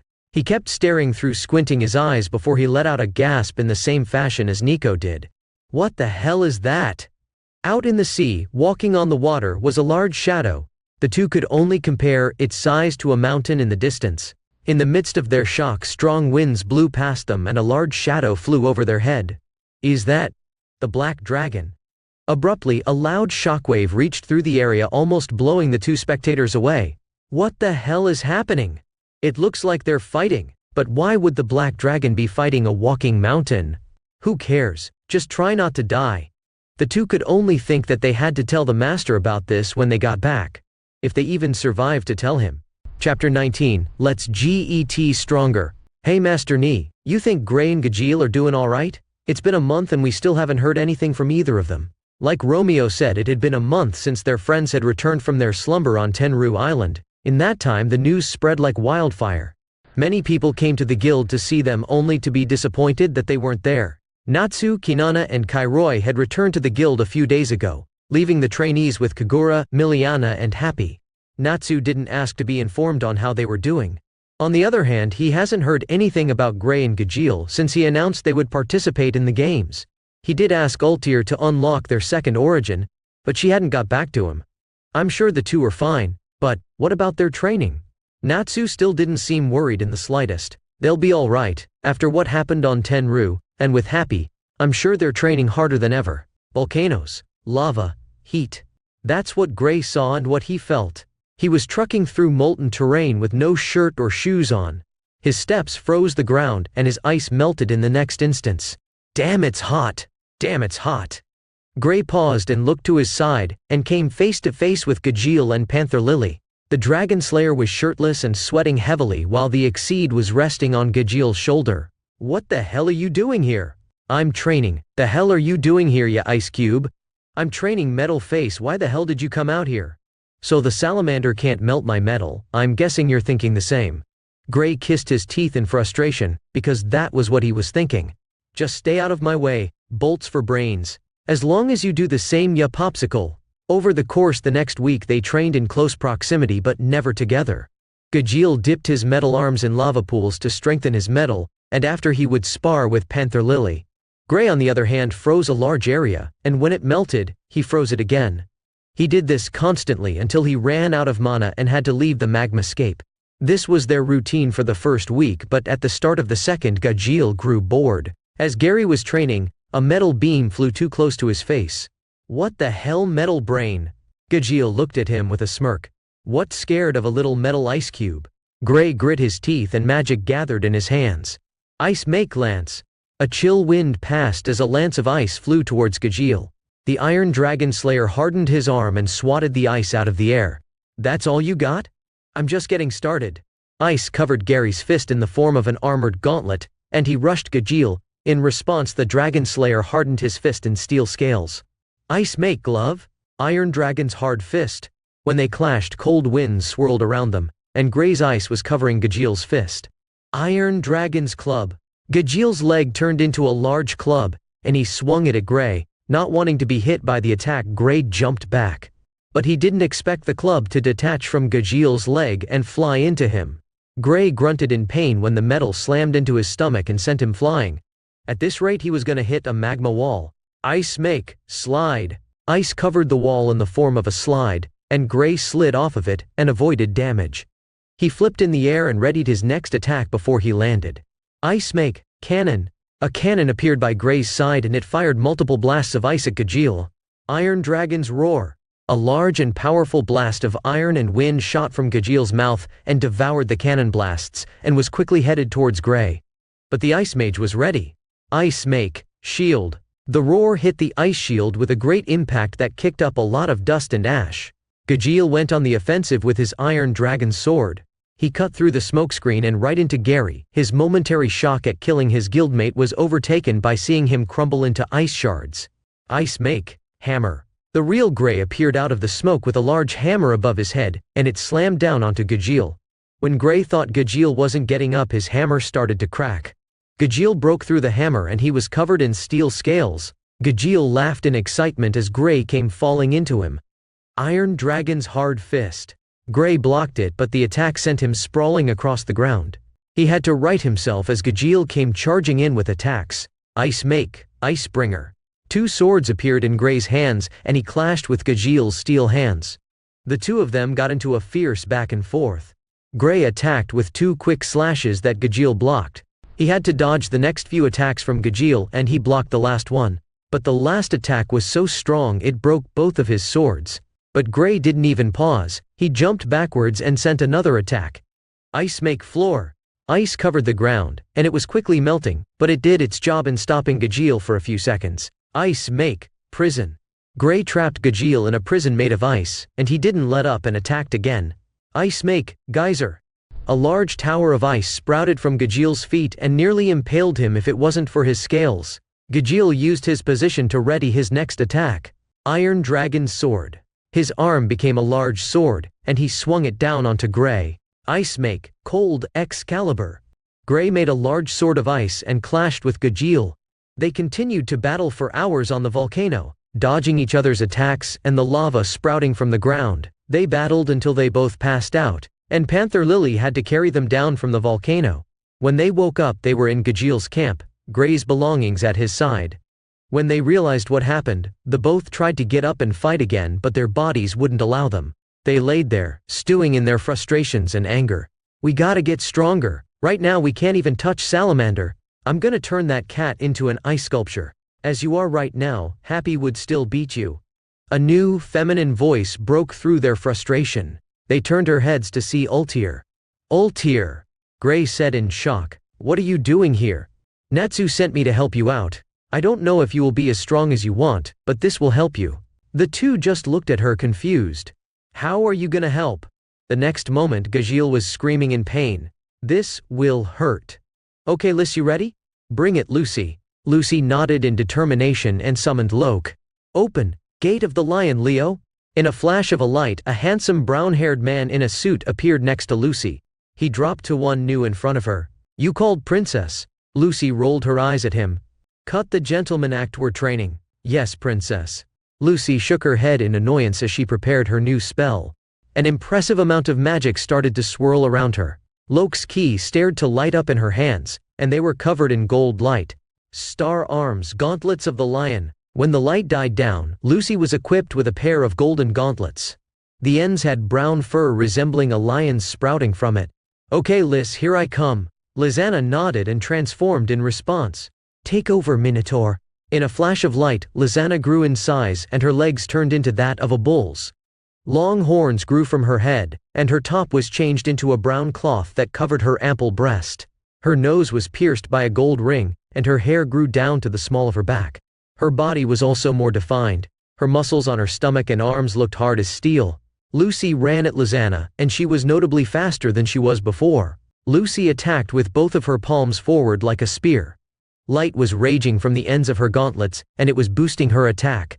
Lucy Light Fang! In response, earth shot from the ground and formed a giant axe that Lizanna took into her hands. She carried it with ease and swung it down to clash with Lucy. Minotaur Slash! Boom! Their clash created a large shockwave that knocked down multiple trees. When the dust cleared, they both were left panting. That was awesome, Lucy. Your star arms are incredible. Lucy blushed in embarrassment as she released her spell. Thanks, Liz, that Minotaur soul is great too. The two decided to rest for a while and sat down at their camp. How did you come up with the new spell anyway? I took inspiration from Urza. I don't have that much solo attack power without my spirits, but I can't fight without them, so I made this. It takes power from the spirit and forms weapons based on their powers. But I'm curious about your animal soul. Lizanna raised an eyebrow in response. What about? Like, how can you transform into a minotaur? Isn't that a beast? What's the difference between your magic and Elfman's? Well, I can transform into anything that resembles a regular animal. Elfni can turn into stuff that doesn't. And he'll never be able to turn into a regular animal like me. I can turn into a minotaur because of its bull base. Plus, unlike Mira Ni or Elfni, I can do this. Lizanna whistled, and in a few minutes, animals from the forest started to gather around her. From squirrels to large cats. Looking at her, Lucy could see why people called her the guild's angel. I have a special connection with the animals I take over. It's almost like your spirits in a way, like a contract. Heavy footsteps came from behind them, and a minotaur stopped in front of Lizanna. She stuck her hand out to the minotaur and it bowed its head for her to rub. In a few moments, all the animals dispersed from her. Wow, that's amazing. Lucy had genuine awe on her face. I'm amazing, but you created an entirely new spell on the fly to fight with your spirits. I'd say you're pretty amazing, Lucy. Lucy scratched her cheek in embarrassment at her praise. Hey, if you can turn into anything resembling an animal, can you turn into a dragon? I don't know, I've never seen one before. Well, besides Natsu, it'll be cool if you can. You'd be like a pseudo-dragon slayer. Boom. That's where Lucy and Lizana are. They must be making great progress. Erza said. It makes me so proud that Liz is getting so strong, Mira said with a smile. Come Mira, we can't fall behind. Erza equipped into her black wing armor. Mira smiled, as magic started to come off her in waves, and she transformed into her Satan soul. Fool's March. Kana combined two of her cards, the Fool plus the Magician. Out of the cards came loosely armored warriors with swords and other weapons. Levy immediately started to write in the air. Solid script. Pitfall. The word stuck to the ground and the warriors Kana summoned fell right in, and Levy wasted no time in attacking. Solid script. Meteor. The word was hurled at the warriors, and when it hit, the impact was large. The ground shook and the animals ran in fear and shock. Damn, Levy. I didn't know you had that much power. But you still need more experience. Levy didn't notice a card shining behind her before she was wrapped up in light ropes. When she fell, a card landed right in front of her face. It shined and exploded in confetti. Minutes later they were sitting down together, and Levy was pouting while Kana downed a barrel of alcohol. Don't be too beat up, Lev, you're way stronger than before. I just have more experience in a fight. I know that I'm frustrated because I can't read more of the book Natsu got me, Levy said with crocodile tears streaming down her face. It was getting so interesting. Speaking of Natsu, he still hasn't taken me on that date he promised me, Kana said with a little heat in her voice. You were serious about that? Of course I am. Natsu was already attractive before, but now he's downright sexy. Levy blushed at the lust in Kana's tone. The master is quite handsome. Kana and Levy jumped in fright when Juvia appeared behind them. What the hell, Juvia, don't do that, Kana said, drinking to calm her, racing her heart. Juvia apologizes. Where have you been anyway? Levy asked. Juvia was trying out a new technique. Juvia didn't want to accidentally hurt you two. Kana grabbed Juvia and put her in a headlock. Were you trying out a new technique, or were you really having fantasies about Natsu? Since when have you found anybody but Gray attractive? Juvia flailed in Kana's hold. No, Juvia would never betray Gray-sama. Master is just very handsome. Oh, very, huh? Juvia doesn't remember saying that. Levy watched from the sideline as Kana forced Juvia to admit her words. She was just glad she didn't say anything incriminating about Natsu. Come on, Carla, you're almost there, Happy said, encouraging the white exceed. Her body was covered in light, and she was slowly growing. Eventually, she released a plume of smoke, and when it was blown away, she was revealed to be a humanoid cat like Happy. She was shorter than Happy by a bit, and taller than Wendy by a few inches. Her hair was loose and flowed to the middle of her back. Her outfit was much different from Happy's casual wear. Carla was covered by a blazer and collared shirt with a tie. She had a skirt on, and stockings to cover her legs, while her tail still had a ribbon tied on it. Happy was nearly drooling, and he had hearts in his eyes. So beautiful, he said, breathless. Carla blushed, but she flipped her hair in an arrogant manner. Why, of course, Tomcat, it's me. Wow, Carla, you look amazing, Wendy said, awed by her partner's transformation. But moments later, Carla reverted back to her cat form. What happened? She asked, shocked. It takes focus and magical power to hold a transformation. It'll take time before you can do it like me, Happy informed her as he bent down closer to her. Carla pouted and Happy rubbed her head, and surprisingly she didn't bite his head off. Cheer up, Carla. We still have 2 months. You can get way better in that time. Yeah, Carla. I believe in you. The 2 months until the Grand Magic Games passed quickly. Everyone was gathering in Crocus with haste. That was because word had spread that Fairy Tail was participating after years. The people were buzzing about whether they would be beaten by Sabretooth or maybe Lamia Scale led by the wizard Saint Jura. This is surely to be a year to remember, don't you think? Princess Hisui A. Fiore was chained up in a dark cell. She was dirtied and bruised, but her eyes held fire and defiance. You won't get away with this. Her captor laughed in her face. How long have you been down here? 5 years now? Yet you still spout such naive proverbs. That truly is an impressive feat of stupidity. Say what you will, but somebody will stop you. And if you live to see it, our roles will be reversed. The man walked away from her, leaving her alone in the darkness as he arrived into a hall.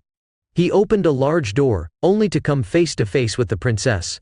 He smiled, and it was full of sadistic intentions. The age of Raventail is nearly upon us. While Raventail was scheming behind the scenes of the games, our favorite guildmaster Natsu Dargneil was home, none the wiser of what awaited him and his guild mates. In fact, the games weren't even in his mind, because he was doing one of his favorite activities, having sex, or mating as he liked to call it. Laki was tightly tied and gagged and blindfolded as Natsu thrust into her from behind. He was very rough, and her round butt had multiple handprints on it. On his side, Biska was nearly passed out with her legs spread wide as the Dragon Slayer's seed leaked from her special place. In a few powerful thrusts, he unleashed another load into Laki as she herself released her juices all over the bed. Natsu slowly pulled out of her, making the woman shiver in satisfaction as he released her gag. "Did you like that?" he asked with a beastly tone as he rubbed her sore bottom. Laki's tongue hung loosely from her mouth, and she gave a silent nod. The door opened soon after, and Kinana made herself known. "Natsu, did you forget about the games?" Nata sprang up in shock, and Biska gave a tired laugh at the panic on his face. "Oh shit, I totally forgot." He hurried to put his clothes on, but Kinana stopped him. "Nuh-huh. What about me?" Biska removed herself and Laki from the bed and walked to the bathroom, and Natsu and Kinana started to go at it. "Make sure you wash up after," she told them. All in all, Natsu and Fairy Tail were not worried at all. Chapter 20. Start the games. The Fairy Tail Guild Hall was bustling with energy as they waited for the master to announce the team for the Grand Magic Games. "All right everyone, quiet down," Laki yelled. The guild followed her orders. "All right, the master is in Crocus right now signing us up. He left it to me to announce the teams." "I'm sorry, but teams? I thought there would only be one." Laki smirked at Lucy's question. "There's no rule against having 2 teams enter the games, both just have to qualify." Laki's demeanor changed and her eyes darkened. "But also, we aren't entering the games just to have fun. This is gonna be dangerous, so Master wants as many friends as possible to participate." A few members couldn't help but gulp at her tone. Now for Team A. Certain people were filled with anxiety as they waited for her words. "Urza." She smiled confidently. "Gray." The Ice Mage didn't react. "Lysana." The youngest Strauss looked shocked that her name was called. "Me?" Lucy patted her on the back. "Great job, Lys." "Lucy." The girl froze when her name was called. "Amazing, Lucy," Lysana said. "Wendy." "What, me? But I'm not strong enough," she said nervously. "You're plenty strong, Wendy. Just believe in yourself." Wendy looked taken aback by her belief in her but nodded determinedly. "What about the other team?" Lucy asked. "The other team is Laxus." He gave a nod in recognition. "Mira." "Oh my, I better not disappoint." "Gajiel." The Dragon Slayer chuckled in excitement. "Kana." "Woo, toast to me." She celebrated by drinking another barrel of booze. And lastly, Juvia. Juvia is ready. Now remember, this isn't all about the games, but that doesn't give you the right to lose and sully Fairy Tail's name. We'll win on all fronts. At the games and by stopping whatever plot is going on behind the scenes. You got it. Yeah. The city of Crocus was bustling with energy as guilds from all over Fiore arrived for the Grand Magic Games. And with the news that Fairy Tail was participating, even more eyes were on the games this year. The current master was in the city and eating lunch surrounded by beautiful company. "So are you participating in the games this year, Jenny?" Natsu asked Miss Fiore. The woman leaned into his side as he ate. "Of course, I won't miss the chance to take on Mira," Jenny said, her voice haughty. Bisa chuckled from the other side. "You still haven't let that rivalry go, huh?" she said as she fed Igneel some food. The baby took it greedily. "It'll be fun to see them fight," Natsu said as he finished his food. "Don't be angry when I win," Jenny said as she pressed further into his side. "Win or lose, you're still mine," Natsu said, making Jenny blush. "Yes, I am, you greedy dragon," Jenny said, leaning in to kiss him. "No fair, Natsunya, I want love too." "You have no right to say that when you live with him," Jenny said, glaring at Miliana. Miliana glared back and soon they were throwing petty insults at each other. Kagura scoffed as she watched them. "Look at them, bickering like children. I think it shows how close they are," Biska said. More like how childish. Welp, let's go. The guild should be arriving soon. As Natsu said this, 2 screams rang out outside. I made it first. Gajeel and Gray glared at each other with unhidden rage. It was obvious my foot stepped into the square first, popsicle. The hell are you talking about, bolts for brains? I obviously got here first. This is why you're on the B team. The B stands for better than Team A. As Gray and Gajeel continued to argue, both of their teams watched on the sidelines with ludicrous expressions. When did they get so close? Lucy asked. They trained together these past 3 months, Happy said, sitting on Lucy's shoulder.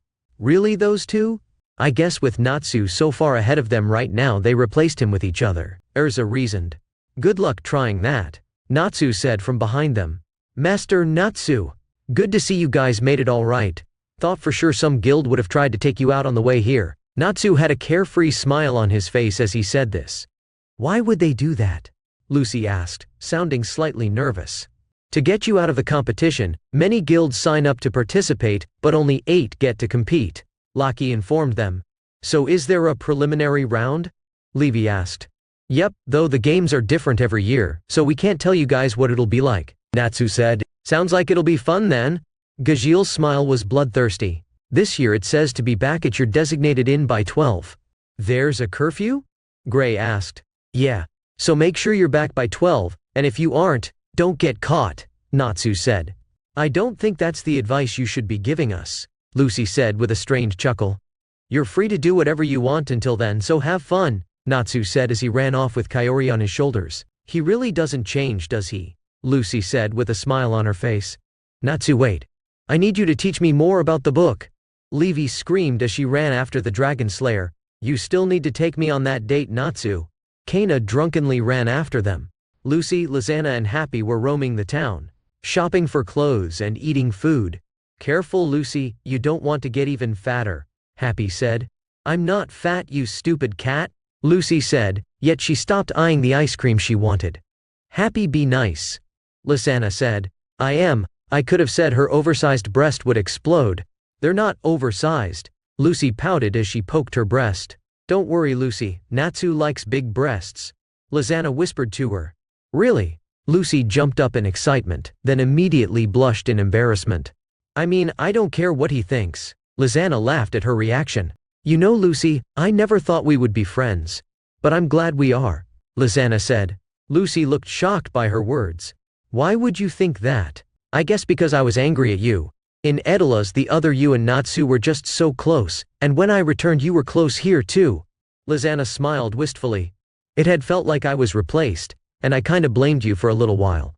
Sorry if that makes me sound kinda shallow. Lucy giggled. Nah, I understand. I kinda had similar feelings towards you.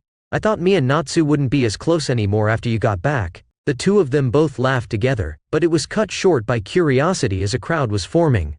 Hey, isn't that Kaori? Lucy pointed to a small pink-haired girl, squeezing her way through the crowd. What's she doing over here? Lizana asked, as they ran over to the crowd.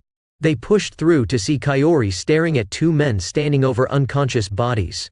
Want some more? The blonde man asked, his voice dripping with arrogance. That's Sabretooth for ya. Sabretooth? Lucy questioned.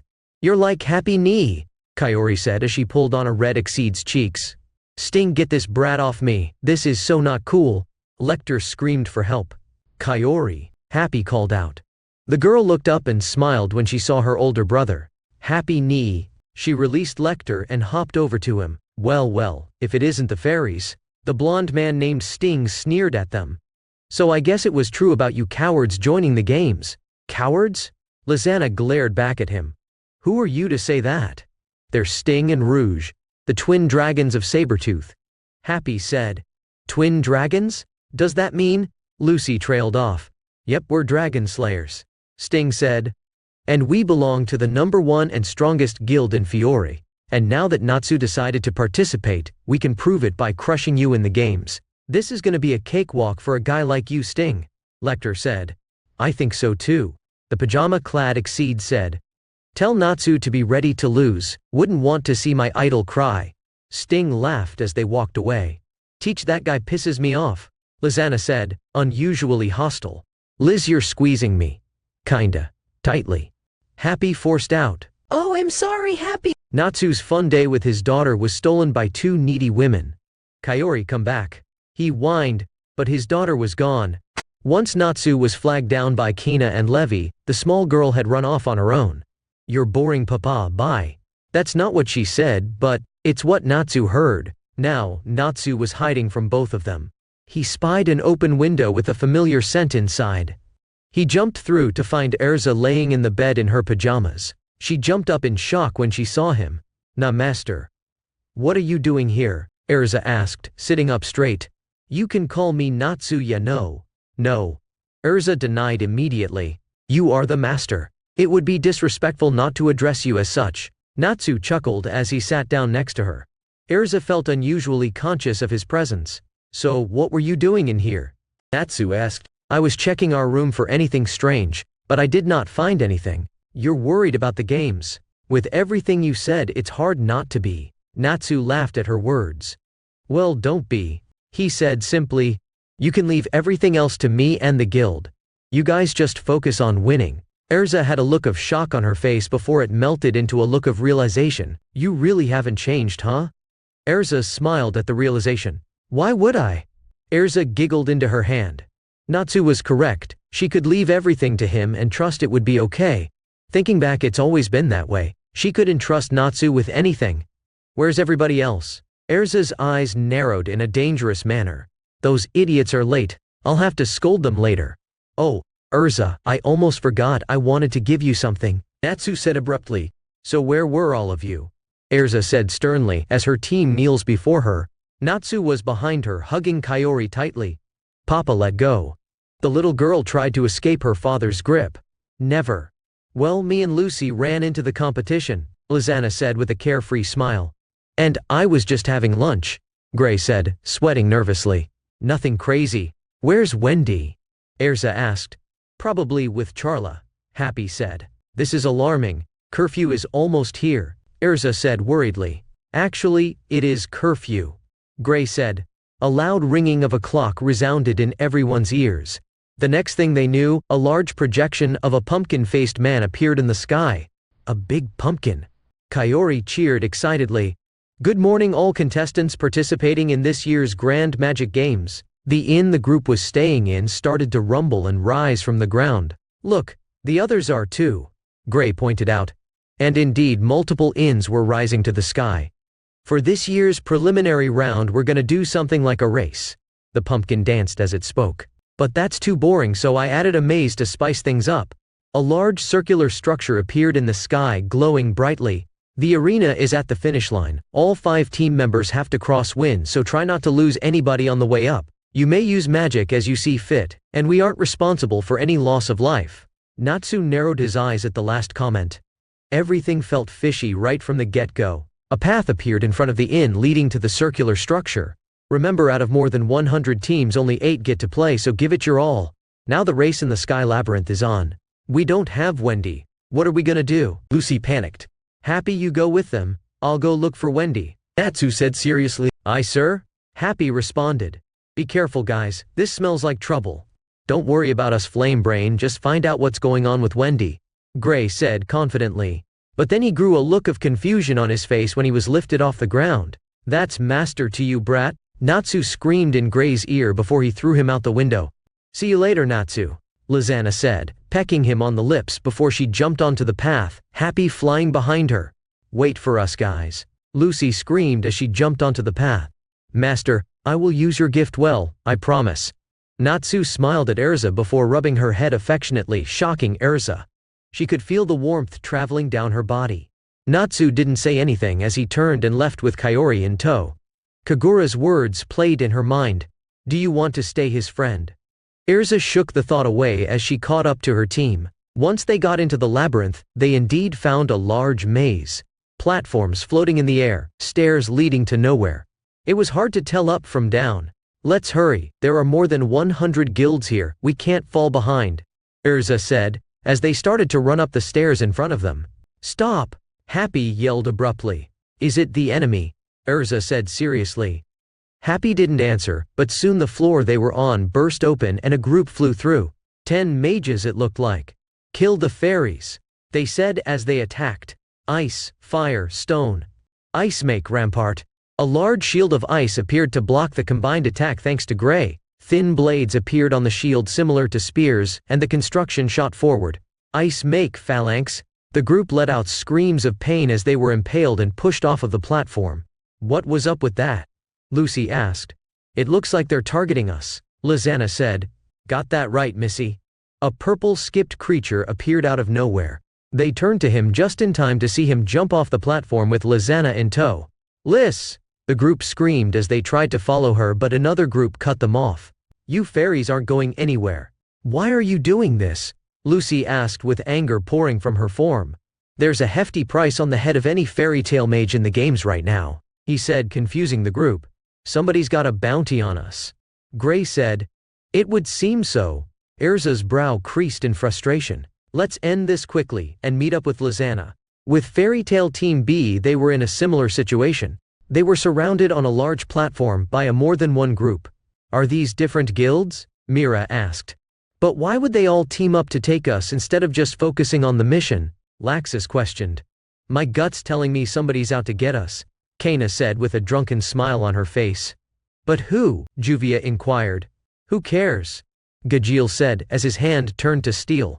Let's just take care of this so we don't fall behind that Ice Cube's team. Lizana was falling fast in the hold of the spiked man. He raised his fist to attack her, but she slipped out.